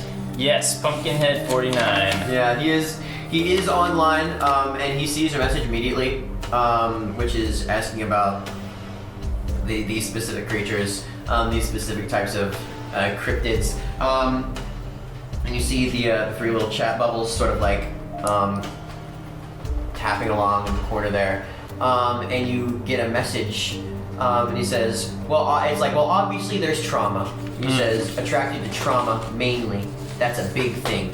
And he says, loud noises, shrill noises, specifically. He says, loud and shrill attract these things more often than not. So he's like, he sends like a little sort of like, Loud and shrill, huh? he sends like a little article of I think attached in all this is like an article about like This is a video of you. it's like this. some random article about some random incident, but it was like it was like at a mill where this saw kept going off and like having this wine, this humming wine, and this guy, and they just found like this mutilated body there. And he's like, no, see, normally people would think that this was a work accident, but in reality, this was an attack by one of these creatures. Right, and you can tell because of the you see, if you look at the pictures of the body, you can see that like there are certain like bite patterns in it that line up with these other attacks, and he like sends a bunch of articles. Dead body. Yeah. It's a quiet place. Wait, but that also means they're not just here. And he's like, well, it's cryptids, creatures, stories, Yeah, folklore. I'm not from here, but I saw them years ago. Yeah. Yeah. And so he sends you all of this stuff that's like just like all these different sort of correlated kind of events. And he's like, so it's not just loud sound, it is loud, shrill noises, even more so that bring these things. So I mean, if you're trying to like lay low from if you're dealing with like weird creatures like that, you just gotta stop making so much shrill noises, man. Like, stop screaming. Like, I know you watch a lot of horror movies, like maybe just don't watch those, so you stop like screaming so much. Yeah, they do scare me. Can we just hear you across the hall every night? I like to think it's a little bit more like. It is more like that. Yeah. Accurate. But yeah, so you gain the knowledge that loud noises attract them. Shrill noises will not only get them there, but get them like there and like I hate they're there. All riled up. Yeah. Angry. Gotcha. Like not thinking clearly. Okay. Ooh, we could do that Cool. after they get there, so it confuses them even more. Yeah, everybody just scream. And what's it like when y'all are? What about the? Because y'all are bouncing around, picking up some fire extinguishers. I imagine Carson's got a couple in his hands that y'all picked up from like the front area of the complex. Yeah, I mean, I've been helping out, and we're going to the roof, right? Yeah. Up to Headed the up. roof. To the roof. At some point, I do want to try and like talk to Carson, perhaps privately. But other than that, I want to maybe also like use one of the fire extinguishers to like make like an arcane circle to like cast some big magic, maybe. Yeah. Okay. Yeah, you create some markings. I like that you're using the fire extinguisher for it. And I think that There you goes know one what? of our fire extinguishers. So while this is happening, you guys get with this first sort of wave of fire extinguishers to the roof, and you make the suggestion of drawing the arcane symbol, which Carson fully agrees with. That's an incredible idea. Gene, can you go collect a couple more of the fire extinguishers? We're gonna mark out this symbol up here. Yeah, totally. And as Gene goes down to collect more, the two of you start drawing this symbol up top, and there's like a couple moments of silence, and like he's like, "Listen, I know that you're learning this magic, like doing it like now for the first time. Yeah. You got to be careful with the type of magic that you choose to do. All right, because the if you do it in the wrong ways, if you do it in ways that maybe the elements of nature deem are not fit in a way that should be used. If you're doing it negatively, if you're doing it for the wrong reasons, it's going to come back on you. Sure, that makes sense. I mean, we have similar, cosmic laws that we have, karma in our world. Yes. So like, that makes sense to me. Yeah, I feel like that. I mean, that feels like common sense. Thank God I don't sound like a babbling, crazy person whenever. You do, but like in the best way. Okay. I mean, I would love to know more about your magic. Yeah. Or Thornseer, you said? Yeah, Thornseer. Not like necessarily now. We got we've things got to do. things to do right But now. like, in general. I mean, you are a powerful conduit. I mean, you've got the aura of a conduit of magic that is more powerful than any of the other ones here. I don't know why, but that's just what you've got. I'm not even fully sure I understand what that means. Yeah, I'm still grasping that concept too. I'm learning it every day. It's totally different from the way magic works in Primaria. It's an entirely different setup. That's the name of it. Sorry, that's the name of the continent. Sorry, proper. there's just like a really like popular album that's like very similar but not quite the same. Oh yeah. Oh yeah. It's like absolute banger. Oh. But he's like, yeah, I love that. I would love to talk shop with you over magic at some point too, because I mean, the fact that you're able to do it so well and understand it so well with moderate casual research, that's kind of amazing. And I think that there's something special It's a about it. hyperfixation. He's like, next week it'll be. It'll be something It'll be fucking Star Wars or something. Oh man.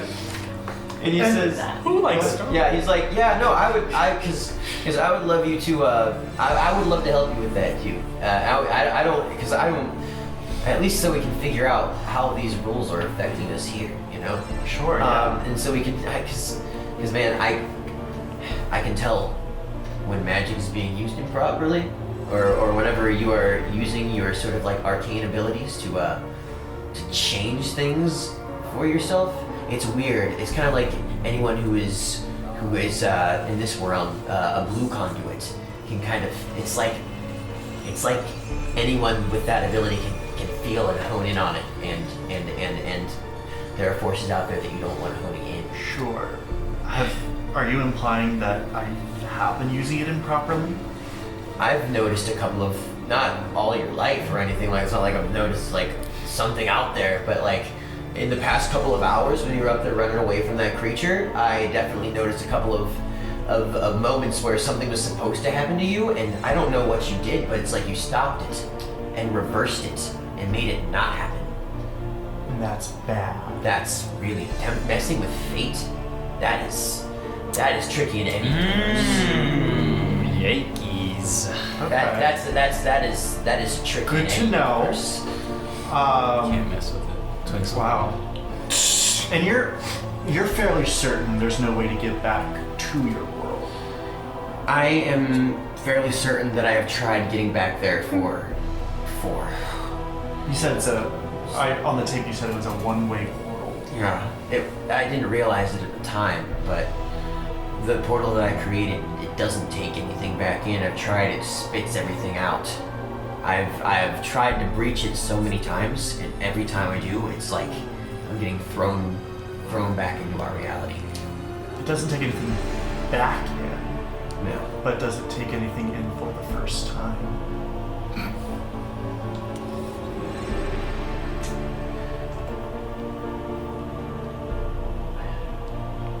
I don't know. If it's a one-way trip, maybe it's one way from either side. And he like sits back in that sort of like concept. Yeah, maybe. Just a theory. Just a theory, just a game theory. And he like takes a minute to breathe. Does he watch Matt Pat? He's like, sorry, I was just watching Matt Pat. What is that cat? This is a really cool YouTuber. He talks about Five Nights at Freddy's. You know a lot more about our world than I do sometimes. Listen, man, there's real interesting junk to explore out here. But I want to live to explore it a little bit more too. Yeah, we gotta set this all He's up. like, yeah. So the two of you go back and you join Gene. Join Gene with more of the fire extinguisher collecting. You sort of collect pretty much all of the other extinguishers in the building. I think you get a solid by the end of it, you got 20 fire extinguishers up on the A lot of extinguishers in this Very building. safe. He's like, yeah, I don't know why it made so many. That is a lot. Maybe it's paranoid about fires since it is a building. It doesn't like them. That's crazy if this would be your twist to get this. Are That's you a cool the character idea. that breaks through the cycle? Your And- Send you Grim's back. dad. As you guys are getting your fire extinguishers set up and y'all are doing your thing, Michelle, you've headed back to your studio, correct? Yes. I'm just saying. Yeah, absolutely. And as you sashay over to your studio, you are kind of you're just manic today. Yeah, even more than usual. You just feel you're just monkeying around. You know? You're being kind of silly. You're being more. You seem more out there than usual. Those pieces of Michelle are still inside of you, but it's they're not as much in control as some of the monkey business inside of you may be. You are headed towards your dance studio across town, and you're all on your own, right? Because of course, as you move towards your studio, you see sitting out front. You see there is this young man. He's got these ripped jeans, but you can tell that they were purchased ripped. You know, they were pre-ripped jeans. He's got this striped sweater on, and he's holding this script book, and he's standing outside of the studio, kind of casually flipping through some pages, and he sees you approach, and this is one of your students. This is Tobias, who is a newer student. He's a very eager student as well. He is eager to. He wants appreciation. He wants adoration, and he wants to know that he's doing good, and he wants to impress you. So he sees you approaching, and he goes, Miss Peters. Oh, hi there, Toby. Toby. Hi. And he's like, you remembered me. Oh my gosh. And he's like, hi. Oh my god. So I've been going over the sides that you gave me in my last Yes. night. And she's unlocking the keys. And he's like, I think I've really made a breakthrough on the truth of this character. I think I've really found it. I think that and he holds up his his page of notes as you're trying to walk into the studio, and he's he's kind of holding them really close because he's waiting for you to look at them. Oh, that is wonderful, Taurus. He's I love. Yeah, and he's yeah, because he says Taurus. Yeah, I think Caesar is actually he wants to be stabbed. Yeah. Yeah, because he's actually asking for it, you know? He's like, I actually do want to die. You know, I think that's kind of the angle I could play it at. He's like, oh man, yeah, actually, you know what? I'm more of a martyr. Whoa. You know what I mean? Sure. That every actor has to make a choice when they get on stage. And that could be your choice. And all you have to do is just live with the bad reviews. All right, now let me get inside of this. This here. Can you help me find the keys and stuff? And he's he looks down at the key ring and he's you're just shuffling through keys. I don't know what the key looks like. Do you see a pink one on there? Is it the pink one? Oh. Yeah, and it works. What do you fucking know? It's crazy. And you open the door into your studio, and he's following you in as you go. And he's like, so yeah, I was thinking maybe hey, you're at the studio right now. We could run some lines. You know, we could show you my new beat on the scene. Why don't we do this a little different? Why don't you run your lines while you push this spotlight to my apartment for me? I would like you to roll to manipulate someone, and he's like so excited. That's Monk manipulate something. Monk manipulate. Ooh. That was good. What is that? Charm? That is a 13. Fuck me. Oh man, and Toby here. The fact that you are asking him to help you, an award-winning actress from off Broadway, asking him, but a simple green line boy, to help move the lights. He almost breaks down. You like, Miss Peters, I would be honored. Oh, thank you. Now let's go. I would, and you like, and he's like, oh, okay. And he moves to the back. He grabs the ghost light. It is heavy. Yeah. Okay. And he like is like holding it. He's like, so do you want me to like just say the lines, or do you want like Yeah. the Why don't you just motivation? go ahead? I think I know the other ones. Oh, okay. And he's like, he starts reciting the lines of the scene as he's like following you. He's like, man, I sure don't want to get stabbed today. Oh, thou Caesar of salad, you are so stab-faced. You look like you deserve to be stabbed, but I don't want to. The others do. I thought I'd tell you ahead of time because I'm loyal. And for my name is Etu Brut. And he's like, I like your read. And you guys kind of like, you're going over these lines half-assedly as he does your dirty grunt work for you.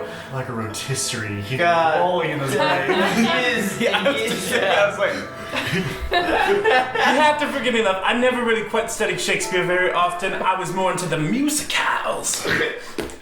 Oh man, but you guys make it all the way back to your apartment, and Toby leaves the spotlight out front for you. I think he tries to like muscle his way in. He's like, so we could, we could go to the diner across the street. There's like there's a diner over there. We could like go there. Tobias. Yeah. Listen, here's the key. Take it. If I don't show up for classes over the next few days, I want you to run them for me, okay?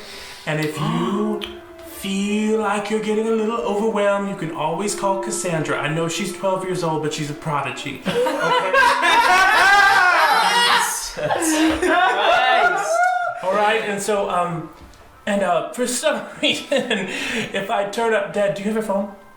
Do you have a phone? Yeah. Can you hit record? Yeah. Like a video? Yeah. Hi there, my name is Michelle Peters Roth. If I turn up dead in the next few days, the studio's yours. Bye. He's like, his voice is breaking. He can barely form his. He's like, I promise that I would promise that like if I get to own the place, I would uphold like such a standard of high quality because cinema and cinematography is like so important to me, and like I would make sure that like we honor the greats like Martin Scorsese and Jared Leto and all the people that really matter and I would make sure that it's really upholds. Why don't you go watch the new Barbie movie and then think about that? All right, he rushes off back towards his studio, towards your studio that who knows could be becoming his at some point in the future. And he rushes off with some crazy pep in his step. that was crazy. It was crazy. Tobias, the superfan, has been quelled with the possibility of teaching people acting. He's definitely who I want to teach me acting. But you've got, oh my god, you guys all rolled so well for this. Yeah. You got all of your lights. You got all of your extinguishers. We found our light. You found your light, finally. I like to think the light found us. You've talked to your mother a little bit. Gross. Yeah, it was shit, but it happened. Yeah. We've got everything together, and I think it was around 4:30 whenever you guys got out and started Kill doing a this. monster. Yeah, so it's about the sun's starting to set a little bit. It's around 6:30 by this point, so it's been a couple hours. Took a while to collect everything. And I guess what you move, I'm assuming you guys move all that stuff to the roof and set up. Now, what does this setup look like, you guys? Like, how do you trap a monster? I think, and forgive me if I'm imposing here, but I took one class in stage design at a local community college, and so I've got experience. So what I think we should do is, like, here's the door, right? Yeah. Here's the door in the middle, and it's gonna come out of the door, right? And there's the fence around us, right? So we know it's not gonna come out that way because it get pokey.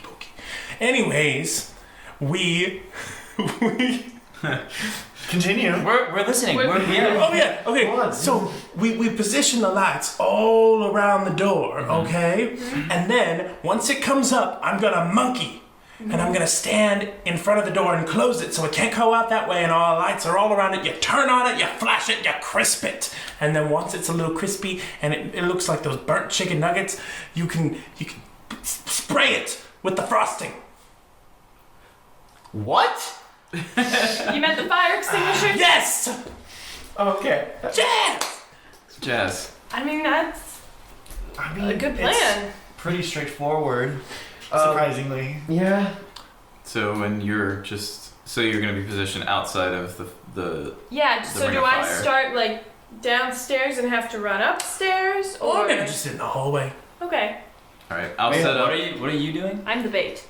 You're the bait? I think so. What are you doing? She's gonna call I Brad. call Brad. Oh, right, okay. I'm gonna get a power strip ready to the switches off, so that I can use it like a remote control, Yeah. and then do it when it's ready. That's fucking dope. Flipping the switch down Because I was like, there. there's no way we could actually, like, flip it all on at once. the Yeah, whole you thing. can. Right. Buttons. Yeah, buttons. Technically, I don't think the plug on the stage light would be able to plug into Right. it.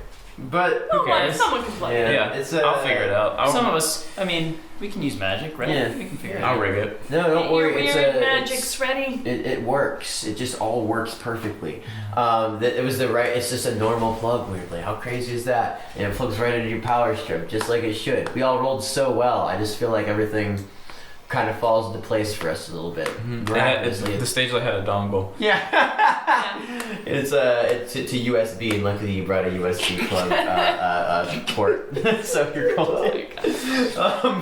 And you get the whole thing set up. They share the information about not only loud but loud and shrill being an attractor. So I guess I don't know. Try to scream. I guess You know, it might be therapeutic. it might be. Just try to get that thing up here. I don't know. Healing begin. Let the healing begin, or at the very least, let the crisping of this monster begin. Right? Yeah. The crisping. The crispening begins. And Nichelle, I need you to make sure we get that door closed pretty immediately behind it. If there's anything I do, it's know how to open and close a show. Close the Okay. And then What did you say? It said close the what? Say that out loud. That was good. and he shakes his head a bit and he says, "Okay, let's kill a monster." Let's kill a monster. And Get magic ready. Don't let me die. yeah, y'all get set up in your post. I'm assuming on are y'all on the roof? Who is Yeah. yeah? Where is everyone positioned right now? I You're would like obviously to in the mix hall. I would like Um, to. Oh, sorry. No, you go ahead. I was just double it down. You're in the hall. I'm in the hall. On the top floor. I'm assuming like outside of the door to Yeah, I the think roof. it's close to the roof as I can get. I mean, like, not Cool. standing right next to it. 'cause Yeah, we you're, gotta like, lower it, but At the door in this at the door in the stairwell. Yeah. Like standing next to it, propping it open with your foot. Yeah. Like right in that You're ready. general area. Yeah, I'm ready to go. And what about y'all? Nichelle, where are you positioned? I'd like to think that she's somehow found a way to get on top of the how buildings where the door comes onto it has like a little bit of like a Yeah, extra that's part. exactly what it is. Too. There's like a she's sort like- of separate structure. She's like right on top of it, looking down, and she peeks over. She's like, "You doing okay, hon? yeah. Remember to think about whatever crazy thing you're thinking about. I'm sure I don't know what it is, but envision it. Jazz. Yes. No, that's good. That's it. Yeah, so you're positioned up on top, I love that. looking down, like sort of ready and perched and ready to jump. To monk. Yeah, ready to monk out. And then we got the three of y'all. Amigos. You Amiga. magic and gun toting / magic toting motherfuckers. Your gun. Yes. Yeah. Yeah. Where are y'all positioned at? I was probably gonna position myself like the opposite corner. Are the stairs? Is the door like on a corner or on a side or? The door. Yeah. No. The door. No. It matters a little bit. So the door is like it's like the corner of the roof where it comes up. The back like left corner is kind of like where the stairwell comes up and out. Okay, I'll be on the opposite corner, so like I'm looking at it, so I can. Cool. So you're just like facing it down from the exact opposite end, Yeah. as far out as you can get. Yeah. Cool. So you're positioned in one corner. Sarah, what about you? I'm in another corner next to the power strip, and I'm ready to put my foot on it, like the edge of my boot, to turn it on. So I also have my hands ready to shaka magic. So- Absolutely. And then Gene, how about you?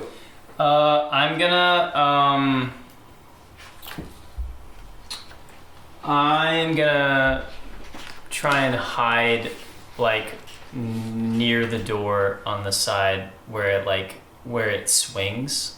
Does that make sense? Yeah. So like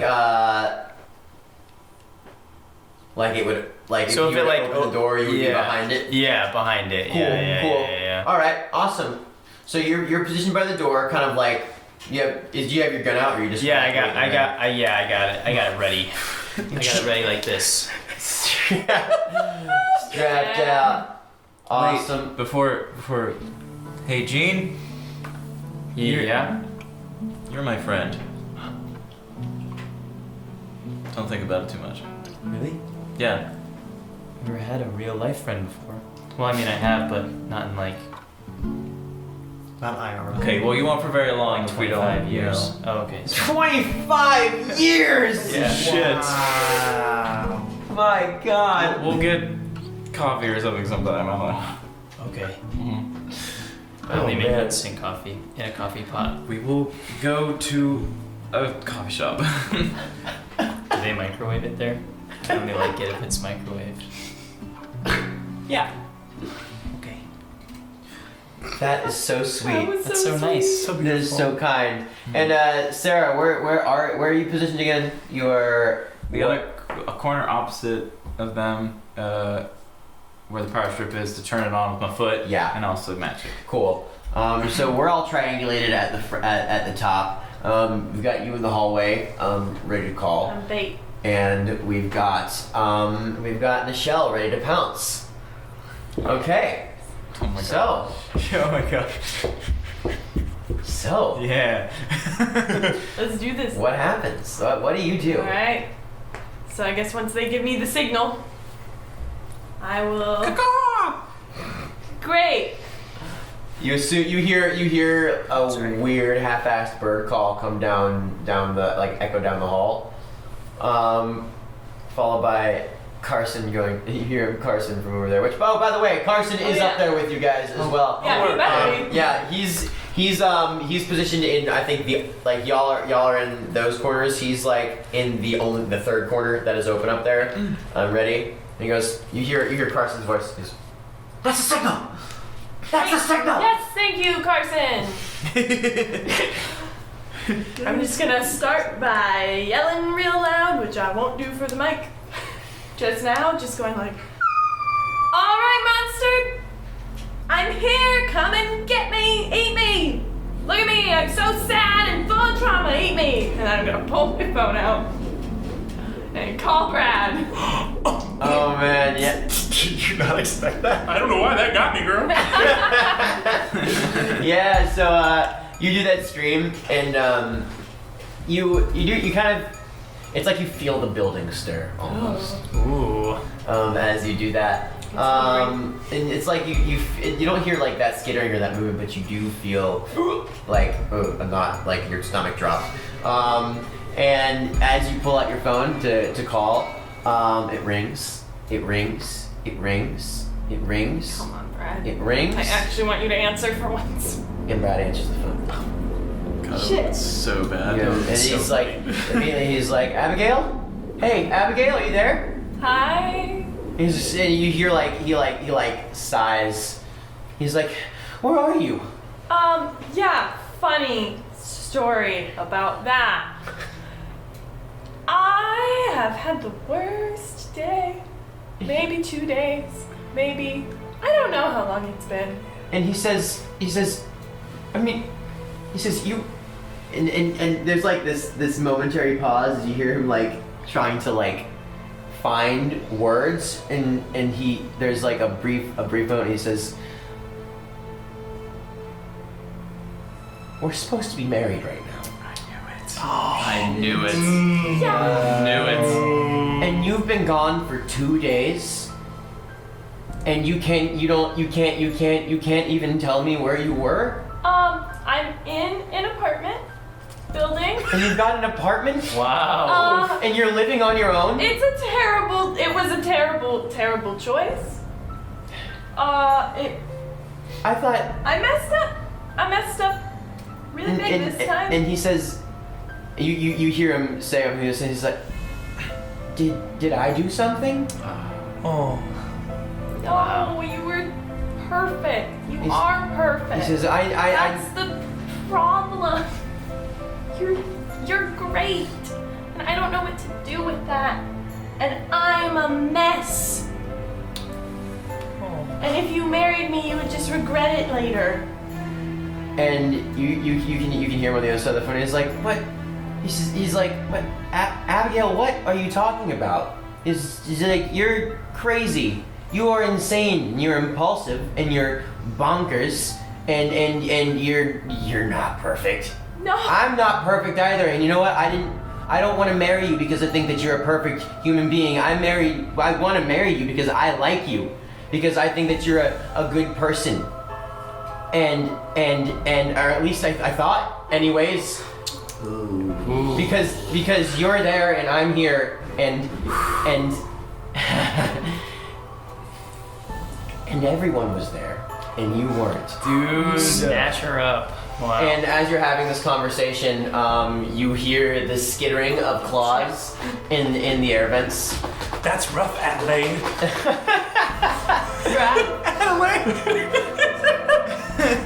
Brad, I need you to listen really carefully. Just in case you never hear from me again, in case I die. What? Abigail, are you okay? What's going on over there? It's good. Okay, I love you, and I made the biggest mistake of my life, and I will probably regret it for the rest of forever, because you won't take me back, because you deserve so much better. And I work at a diner right now, and I quit my job every so often, and I'm a mess and a terrible person for leaving you. We can all establish that. But I love you. And, I am so sorry. And I just needed you to hear that before I die. Also, I broke your hockey stick. No! Like you what? Now, wait a damn minute. and like in all of this, you just hear him going, he goes, Abigail, I love you too. Abigail, I love you too. Please, I'm not mad. I'm just concerned. I'm not mad. I just don't want you to be hurt. I'm not mad. I just want you to be okay. I'm like looking And down you the hear hall. this, and you hear this skittering is like coming closer. And he's like, "Where are you? I can come get you. We can talk. It can be fine." I would love that. And it's Oh like my it's God. bounding down the hall. Honey, I think it's time! You're in these vents and like bouncing through, and as you hear him saying, "Just where are you? I can come get you." You see the vent at the end of the hall burst open, and you see this creature like pouring out of the vent, and it is so much bigger than it was before. It is like powering through, and all this slime and goo is coming with it. Now she does give a very shrill scream. You scream these, and you hear Cue sound. Abigail, what's going on?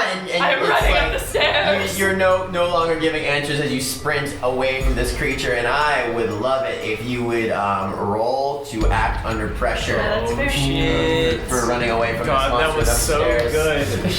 What a good That's so juicy. So juicy. You're literally about to die and you're trying to apologize. Oh man, that was dope. Wow, that was heavy. I rolled a 3. Yeah. Ooh man. So What happens on 3? yeah. So Sorry, Brad. yeah, this creature bursts through the vent and it It is way faster than I thought. so much faster than it was before. It comes bounding down the hall at full speed. Oh, I get experience for that. you And do? actually, if it gets me, I'm always the victim. So I get experience for that too. And then I have 5 experience. That's so true. That's so true. I might be dead, but I'm Everyone experienced. else- You experienced death. That's what you experienced. That really is. You're bounding up the stairs, and as you're running, you hear this creature like getting closer and closer and closer, and you in your panic you slip up one of the steps. Oh. You come down on one of your knees, right down on the corner of the step. I'm still holding the phone with Brad. And you're still holding the phone, and Sorry. the phone. I mean, you drop the phone when you fall, and it goes skittering and bounces down the stairs. Shit, I And couldn't you tell hear him where I am. you hear him on the other side, but you can't really make out what it is other than this Oh, like a no. cacophony of noise. Oh no. Hearing it It's all. gonna have to Yeah. hear me die. And as you have tripped up the stairs, this creature it bounds into you. It like grabs you, and kind of like because of the speed in which it was going, it's like a cat when it pounces on a cat toy. So it like gets you and it kind of like rolls forwards up into the door, like into the door frame at the top, and it kind of like rolls flat out onto the the pavement on the top of on the roof, like right out under the door, and it's like on top of you. Well, when a monster pinning you down. captures you, you mark experience. So Yeah. I'm taking that experience before I die. Rad, Okay. nice. Yeah, the creek. So what you guys see, you hear, not Sarah, you hear Abigail on the phone.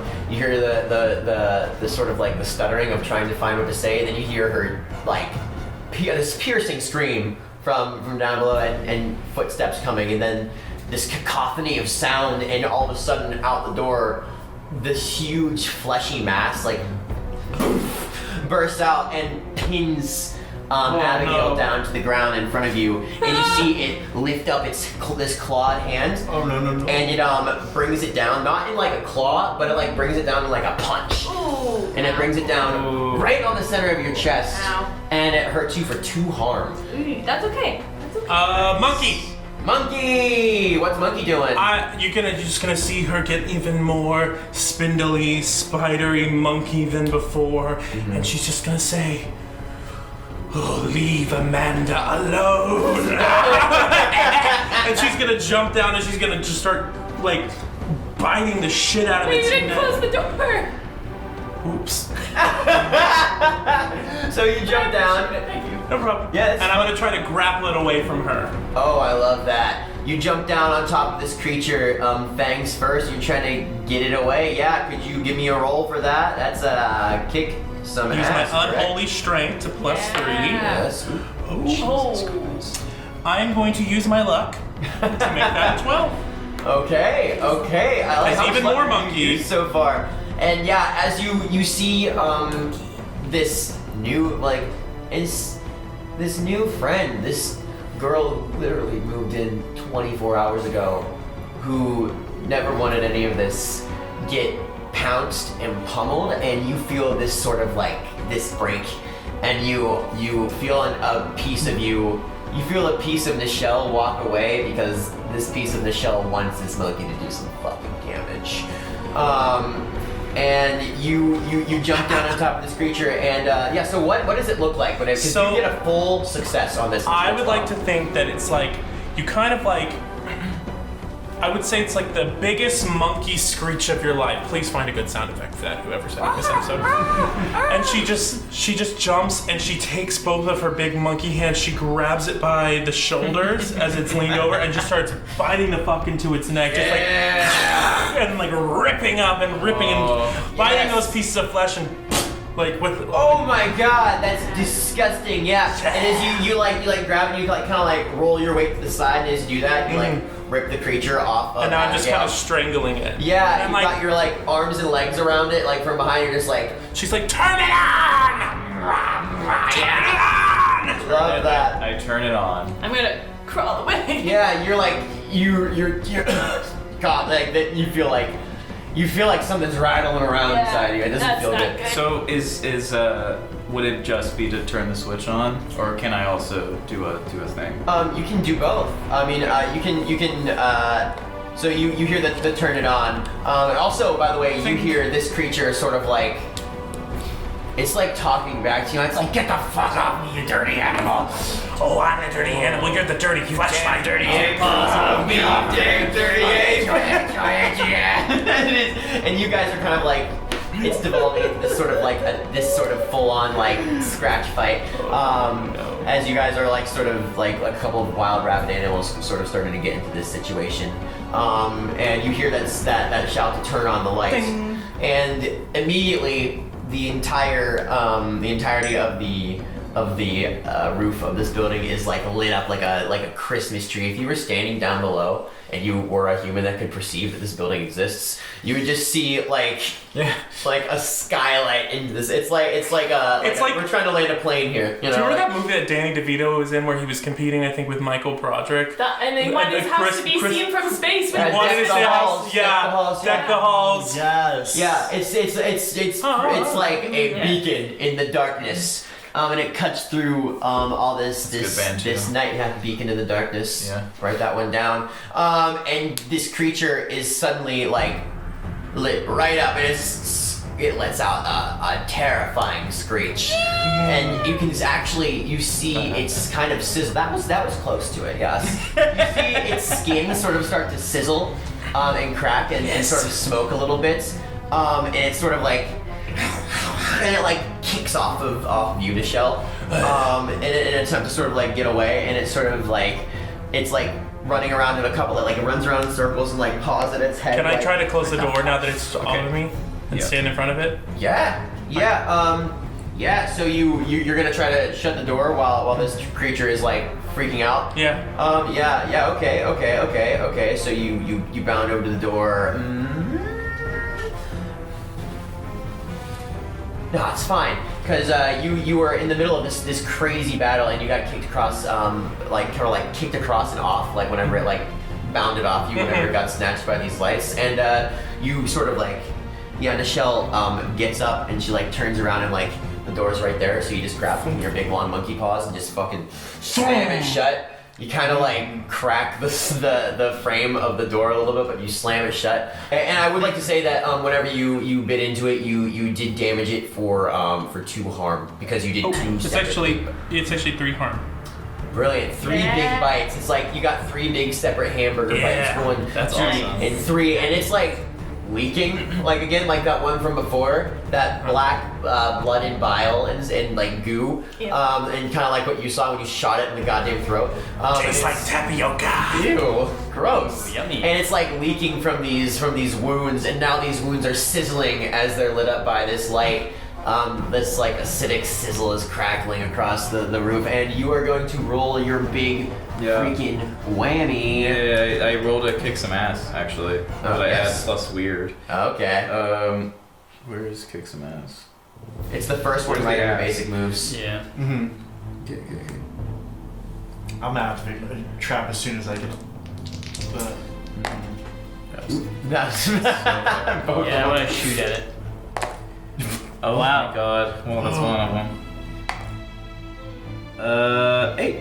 Oh, okay. Okay. So you and whatever you're fighting inflict harm on each other. What are you trying to do? What kind of magic are you using? What's happening? So I do the 2 harm, and I just kind of, I float a little bit this time. Hair stands up on end. I'm a little bit more controlled, and I get closer to it because I really want to get like a good hit on it. And I rear my fist back, and it's just like a force punch, like a force field around my fist, and I punch it in the face. Yeah. Oh, you Yeah. nail it right in the it's like a sucker punch square in the middle of the face.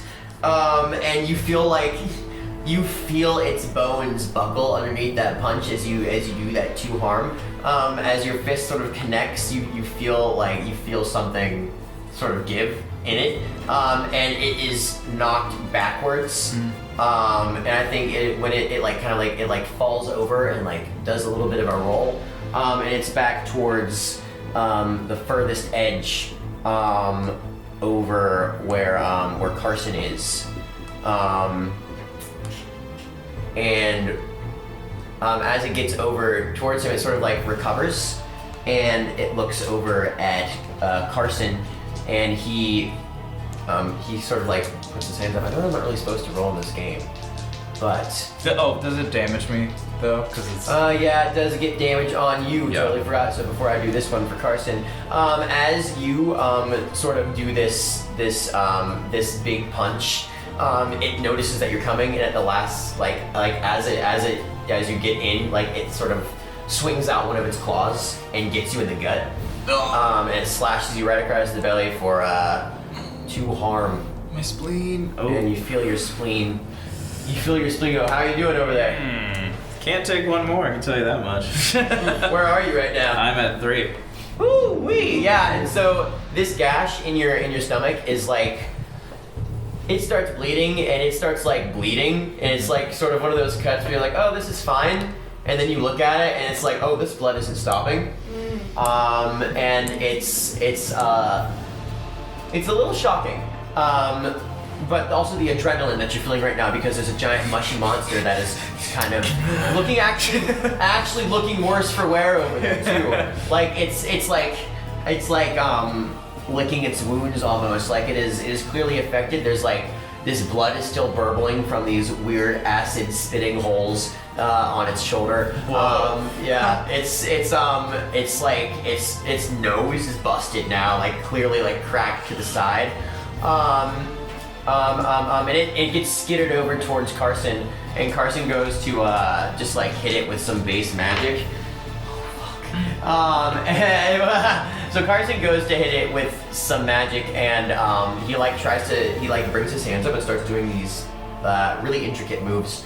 And you see this sort of aura start to emanate around the creature itself, but as that is starting to happen, it brings in this crazy rage that it is feeling, it turns around quick and it snatches him with both hands. It grabs the back of his head and it slams him down into the pavement. Okay, I thought he was gonna throw him off the building. Oh my god, yeah, no, it pulls him. I thought he was gonna rip his head in 2. Just like a wishbone, and it throws him back. It slams him face first down into the pavement, and Carson skitters across the roof, and he is out cold, man. Oh shit. He's not dead, but he. That wizards always fucking go down first. Rolled 2 1s for him. That's so bad. That is so bad. Yeah. He is out cold and cannot provide his actual super magic. You roll in this game. And it is a shit And roll. Monster League said no. It said, that's not the rules. That's not how this game works. Fuck your NPC. Out there, yeah. So he's knocked out cold and can no longer help in the battle. Got it. I'm gonna activate our fire extinguisher arcane circle trap thing. Yeah. Okay. So what is that? Tell me what you do. Yeah, so I'm gonna do a little symbol thing, and it's kind of the foam is going to kind of sparkle a little bit, it's the foam has glitter inside of it almost, and it starts kind of glowing a little bit brighter, and the edges of it kind of raise up to make a circle of a beam of light that that holds it there. Yeah. Okay. I like that. So I think that falls under the big magic signature. Yeah, because we took a lot of time to prep it. Yeah, so it takes some prep time, and as you are casting it, I think that let me make sure that's the ones I'm seeing. I'm gonna make sure, because you spent hours getting this thing ready, so it is ready to go. But the thing is as this sort of force field starts to come, you can see it. This sort of bluish zone starting to raise around the creature and trap it in sort of the center of all of these lights. And it is, you can see that the lights shine through it perfectly. It's not like they're stopped by the force field, so it'll be, it's like, it's raising, but it is raising up. It is coming at a slow pace. It isn't coming all at once. It is like it is a force field that is raising out of the ground, but it is slowly coming up as you concentrate on it. And as this is happening, this creature is like, it's starting to like get its bearings a little bit. And like it's still shrieking from the lights, but it's like you can tell that it's like darting its eyes around and like trying to plan to like run away, like a cat that gets trapped in a corner. And it's like its eyes settle on Jean, who you were standing over by the door initially. Yeah. What have you been doing since the cacophony has exploded? What's Jean's reaction so far? I mean, I was kind of just waiting for an opportunity to shoot at it, but I never really got one, so Right. I just am kind of, just hanging out. So you're standing back there at the corner, you see this creature like eyes over on you, and it is like this force field, you can see it rising slowly, but you can see it's like starting to get up and move towards you in your direction, and you can tell that if it starts moving, it can get to you before this force field has time to go up, and it starts bounding towards you. Fucking shoot it. Yeah. Fucking shoot it in the face. I'm gonna like run up, like pop off a few, and then I'm out of bullets. And this can all just be one flourish. And then I reach into the false back of my fanny pack and I pull out a smaller second pistol. Whoa! Yes! Fanny pack pistol. Yeah. Just windmilling these shots off. Exactly. Oh man, I love that. I would like it Amazing. if you would roll to kick some ass. Come on, Jean. That's a 10. That's awesome. Yeah. Oh! So I would like you to also choose one extra effect for your attack. Yeah, I'm gonna say that I move it where I want it to go, like I did the last time. So Yes. if it's like Yes. trying to climb or like kind So of good. push its way back, away, then I think when I like, I don't know if I like hit it in the leg or in the arm or something, and it's like trying to move, and like the side that it's moving this way, so I shoot it here, and it like it goes on its back or something, Yes, Yeah. absolutely. This creature starts to bound towards you, and it is like, you guys, it's crazy. He's moving like a gunslinger from the old west over there. Yeah. He pulls out the first gun and just You're so happy pops that you up have a friend. these three I think shots, because he fired it like a couple of times. Yeah, right? 4 shots in a row from that one before it starts clicking, and then you see him reach into the secret fanny pack and pull out this. What was the second gun? Like It's called a holdout pistol. what? So it's like one of those ones, like, if somebody like has the tiny one in their sock, or like in Django when he goes like out of his coat, and it's like a tiny gun that just goes like beep, but it's still like you still get shot. Yeah. Nice, So he fans off 3 shots from the revolver, and then he pulls out his little like Derringer or whatever, and he fires off the 2 shots from that. Just, this man is strapped more than you ever believed this man could be strapped. And what is the harm on each of those guns, by the way? Each one is 2 harm. Is he dead? So you shoot this, you get this creature with a barrage of firepower, and it's like it takes those first 3 shots, and it kind of starts to get up to like reposition to like charge to attack again, and then it gets like hit square in the head with those last 2 from your little side pistol, and you do, oh my god. You do like 5 harm to this bad boy, and it collapses in the center of this circle, and it's like there's like gore coming off the top of its head, like it's like turned into mush, and there's like blood leaking out of it, this like black gooey sort of bile, But it's and dead? it's like twitching in the light. It doesn't look like it's fully dead because it's still like kind of like moving around. But as Probably these just lights, reform, right? Yeah. as these lights are aimed on it, sort of like the more that you see its skin trying to like rebuild itself over these wounds, considering because you can see its other arm still has like the rehealed chunks from earlier on whenever you took it out as a tiny little baby. Or maybe you are the one who took it out as a tiny little baby, yeah. But like, a baby. oh wait, no, you ate the one like a hamburger. You burned the other Yeah, one on the yeah, shoulder. So yeah. it's like you can see that is healed, but like this other skin is like trying to heal over it because it's getting blasted by all of this light.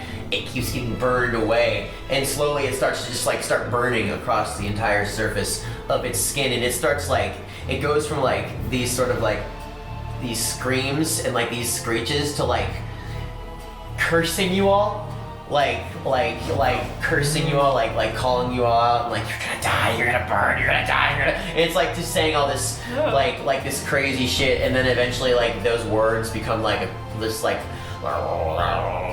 as it sort of like slowly kind of like melts down and like burns out and like turns into this like charred like crispy like and it like hardens and petrifies. Whoa. And then you see it sort of like start to like crack and break and turn into dust. This red sort of dust that it sits there for a second, and then it sort of like a breeze kind of like sucks it away. Like it's like you see it like go back into the door, like of the complex, and if you were to follow, like you could, if you were following it, if we were following it down, you go down the stairs all the way down to the first floor, back into the basement, back all the way down, it gets sucked into that rip in reality underneath the apartment complex. And as that happens, there's this, and you feel this wave sort of emanate out from the center of the building, way out, and you feel from the top of the roof as this dust is fully dissipated, as the lights, the hum of all these electric lights sort of cuts through the now like sort of stillness of the night. You feel that sense, that full sense of like safety and calm kind of return, and Carson. yeah. You get over on the ground, you like shake Carson a little bit, and it's like what the and you like flip him over, and Carson, it's like you're in heaven now. He No. died fighting the monster. what the God, You're back in Chromaria. back in Don't do that to the poor man. Yes, holy shit. And he leans back, like kind of like in your grip for a second before like trying to like pull himself up steady. And you're like, you guys, did I help? No. You did great, sweetie. Thanks. He sort of Try like, and heal you. shucks. You'll make a lovely swing. That means a lot coming from the one and only Michelle Peters Roth, honestly. Certainly the only. And he like rubs his eyes and he like touches In a his good nose. way. He's like, ow. Pretty good ow. And he like kind of like puts his hands down to the pavement of the roof, and he like feels it for a second. He's like, yeah, I don't feel any movement in the building. I think threats are gone. Seems like it's closed up. I think you guys did it. We did. Oh my god. Oh my god, I think you guys did it. Oh boy. Holy shit. And I don't think anyone died. I don't think anyone died down there. We killed the monster of the week. You have You have to do it every week? Yep. Yep. And Every week. So and you have this moment of like, holy shit, like we've done it. There's like the camera pans up and it turns into a watercolor painting and it says the like you have the sort of I would like to sort of like jump a little bit to the next day. It's the next day, morning. The heat lamps. Yeah. Oh no. Did I return that? Yeah, Yeah, you were able to get them back in the nick of time. Annie did not lose her job. You were able to get them all the way back over. It was like 11:30. Just like limped over, shoved a box of heat lamps in, and limped away. It's good enough. So you're where are you guys right now? Next morning, recovering from this sort of situation. What do you guys think you're doing? Sleeping. I'm sleeping in. Yeah. Felt, heard. Taking these days off. Yeah, that you finally got. Just getting some deep sleep. Yeah. And you get your phone starts going off, like cutting through your sleep. You're getting like a phone call. Your phone's vibrating over there, and Yeah. it's Carson. He says, "Hey, Sarah, are you okay?" Oh yeah, sorry. I know we did a lot yesterday. Hey, when you wake up, can you come down to the office, please? I think we should all talk. Yeah, maybe. Bye. Okay, and you hear that as you and I do think that similarly, you all get a call from Carson in the morning to your various numbers that you left with him on your sign-in sheets, of course, as you gave all your information to him. You all get calls from Carson. He says he's just asking you if you could come to the office after you all wake up. And does everyone agree? Who doesn't agree? Does anyone not agree? I go. Sarah goes. Why not? That tracks. We love an after party. I like Carson. I'll go. That's awesome. I want to. I feel like I might have tried to call Brad and go to the hospital last night after everything. Oh yeah, I just slept off my fucking vital. Yeah. I'm still monking. Yeah, you're still in You just the never ran out of monkey. So, Yeah, That's terrifying. yeah, you ended up after you got those heat lamps returned, you just kind of made a beeline towards the hospital. No, I think I called Brad, and I would assume if he were to come get me, he would then be like, "Oh no, you look like you're dying." Let's get you to a hospital. Yeah. Yeah. So you call Brad up, and he comes to you immediately because why wouldn't That's he? great.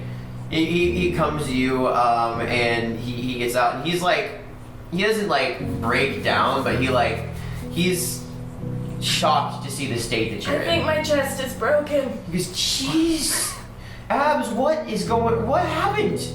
What have you been doing?" And he takes your face in his hands. He's like, "Are you okay?" Oh my god. And he pushes his forehead to yours, and he pulls you into this he just pulls you into this embrace, and he's like, "Just listen, let's get you to the hospital." Okay. Okay. And yeah, he takes you out to the hospital, and you are definitely you got a fractured rib. And stitches. Alright. For sure. But you're okay. You're alive. Oh my god, you survived. Alive. And you then get that as you're sort of after you're patched up, you get a call from Carson. That call, and he says, "Hey, Abigail, I know you moved in 36 hours ago, and dealt with not a lot of amenities included and all. Do you think you could come to the office if you're still even a resident here anymore? I would really like to talk with you all." Yeah, I'll come drop off my key. Cool. And he hangs up. Fair. And how about y'all? You said you're for sure. Yeah, I don't have anywhere else to go. Yeah, that's true. And I'll say I monkey out, and then I get into a little kimono, okay. and I'm just in my slippers, and I've just got a little warm cup of tea, and I'm like, "Good morning, everybody. That was a great opening. It was very successful. You guys did great. We're gonna be so good in our performance tonight." And he's like, Carson? yeah. So first of all, guys, thank you. You're welcome. Yeah, for real. Don't mention. If you guys weren't here, I think a lot of people would have died. Whoa. I think a lot of people would have died. I don't think it would have been just in this apartment complex. I think it could have been a lot worse. So thank you. Yeah.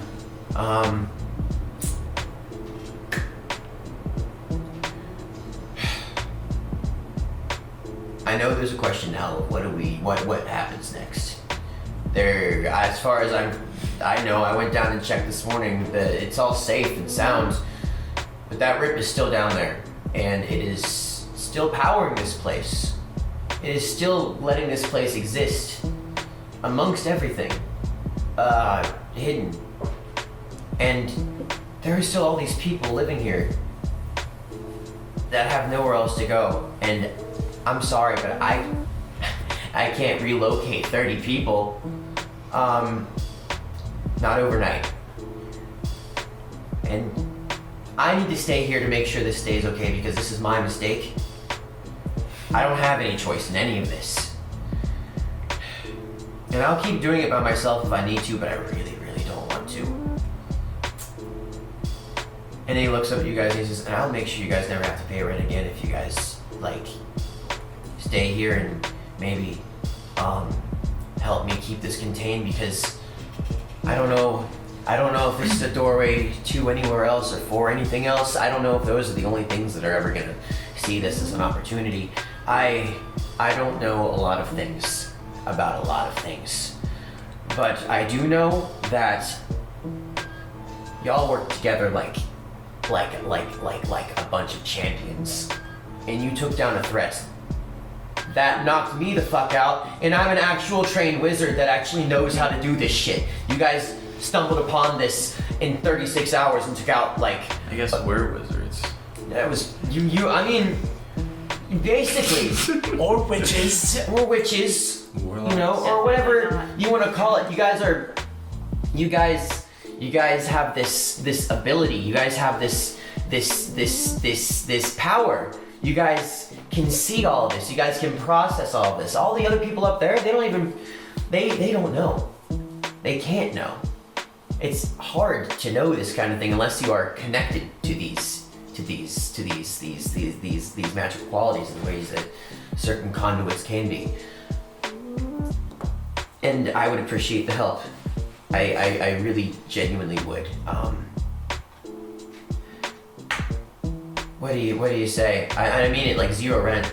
No, all paid. I swear to God.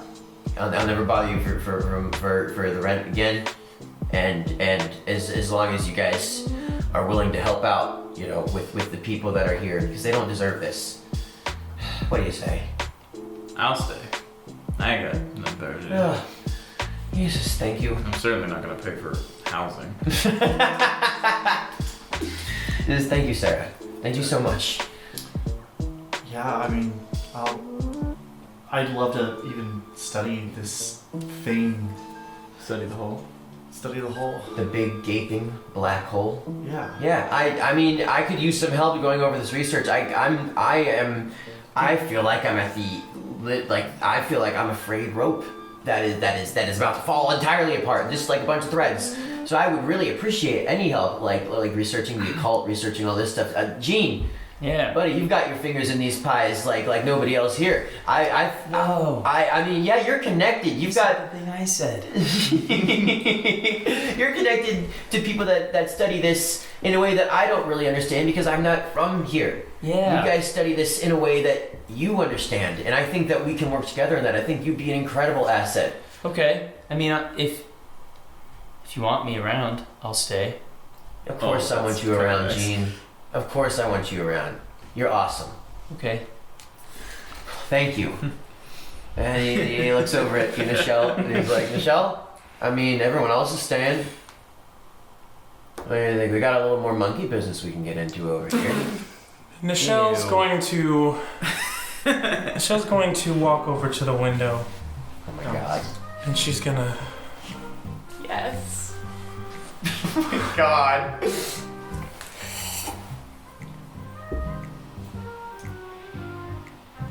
You know, someone once said there's no business like show business.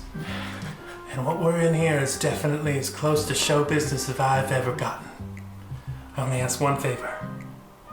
I want to convert the roof into an outdoor theater, a performance space. Oh God. And she just, you know, I was gonna turn it into like a community garden, It could be both. Sure. Yeah. Okay. Big Grow ideas, sure. art. Collaboration, it's what the theater is all about. It's fun. And then Abigail, with your keys, he says, yeah, look, Abigail, I know that you feel like you can't help or that you don't want to, and I get that. I totally do.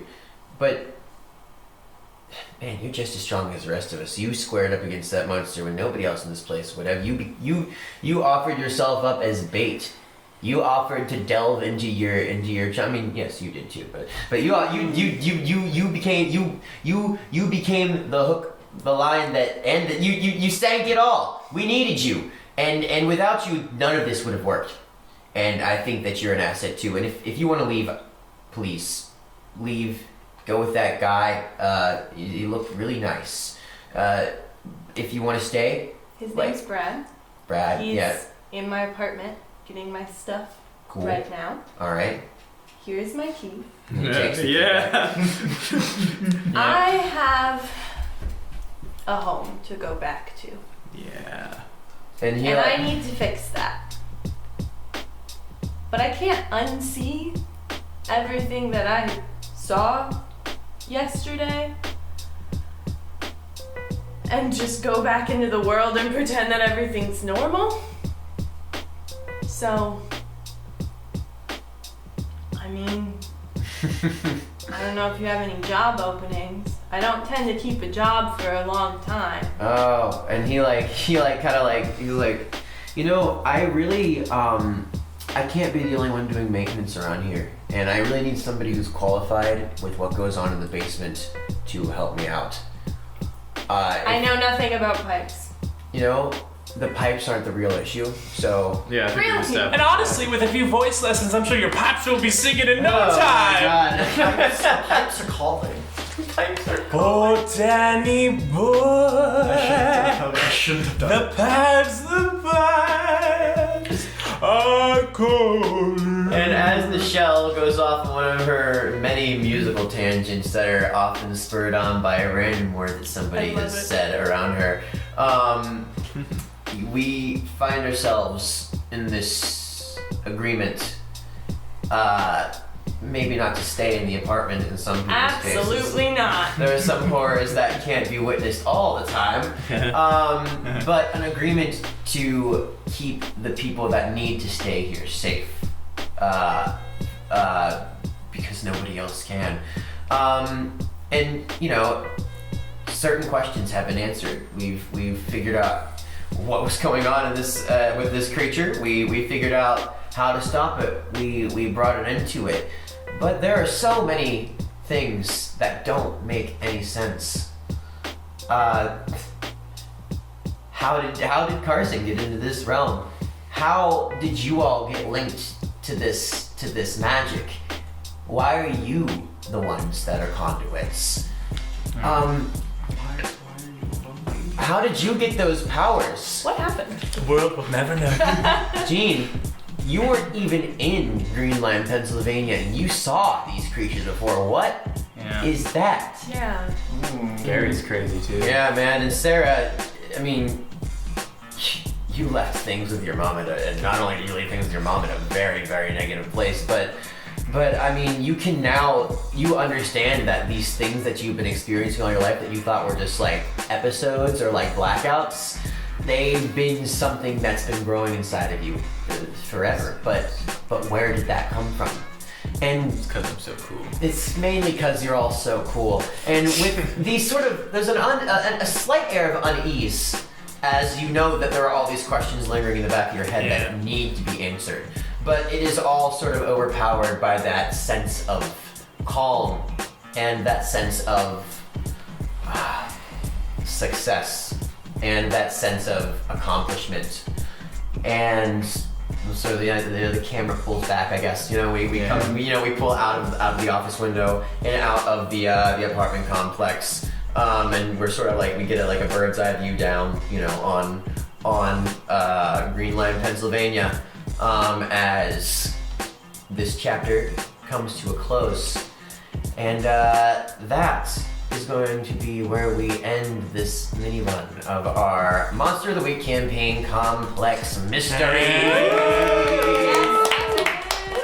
Wow. Good job, Evan. That was You did great for your first time. Look at this. This was Evan's first time, and look how amazing he did. You must have got a 12 because you kicked some ass. Yeah. Bam, bam, bam! And I felt no 12. effects. No, I definitely got a 10 because I did take one psychic damage at the very beginning of the first session before we could actually start. You did. But damn, y'all really turned it out. That went in some crazy directions. It's crazy. It was bonkers, and I hope you all enjoyed it. I hope you all had as good a time as we did here at the table. Let us know if you want us to play more Monster of the Week. Yeah, Or yeah. other games. Yeah. Or any other systems. Or yeah. any other systems, anything at all. We are really enjoying branching out into all these different ones, so maybe you'll see more from us in the future. Yeah. But for now, have a good evening. Sleep tight. Don't let the bed bugs bite. And as always, do not forget to say Yes! Yay! Have a good evening, everybody. We did it.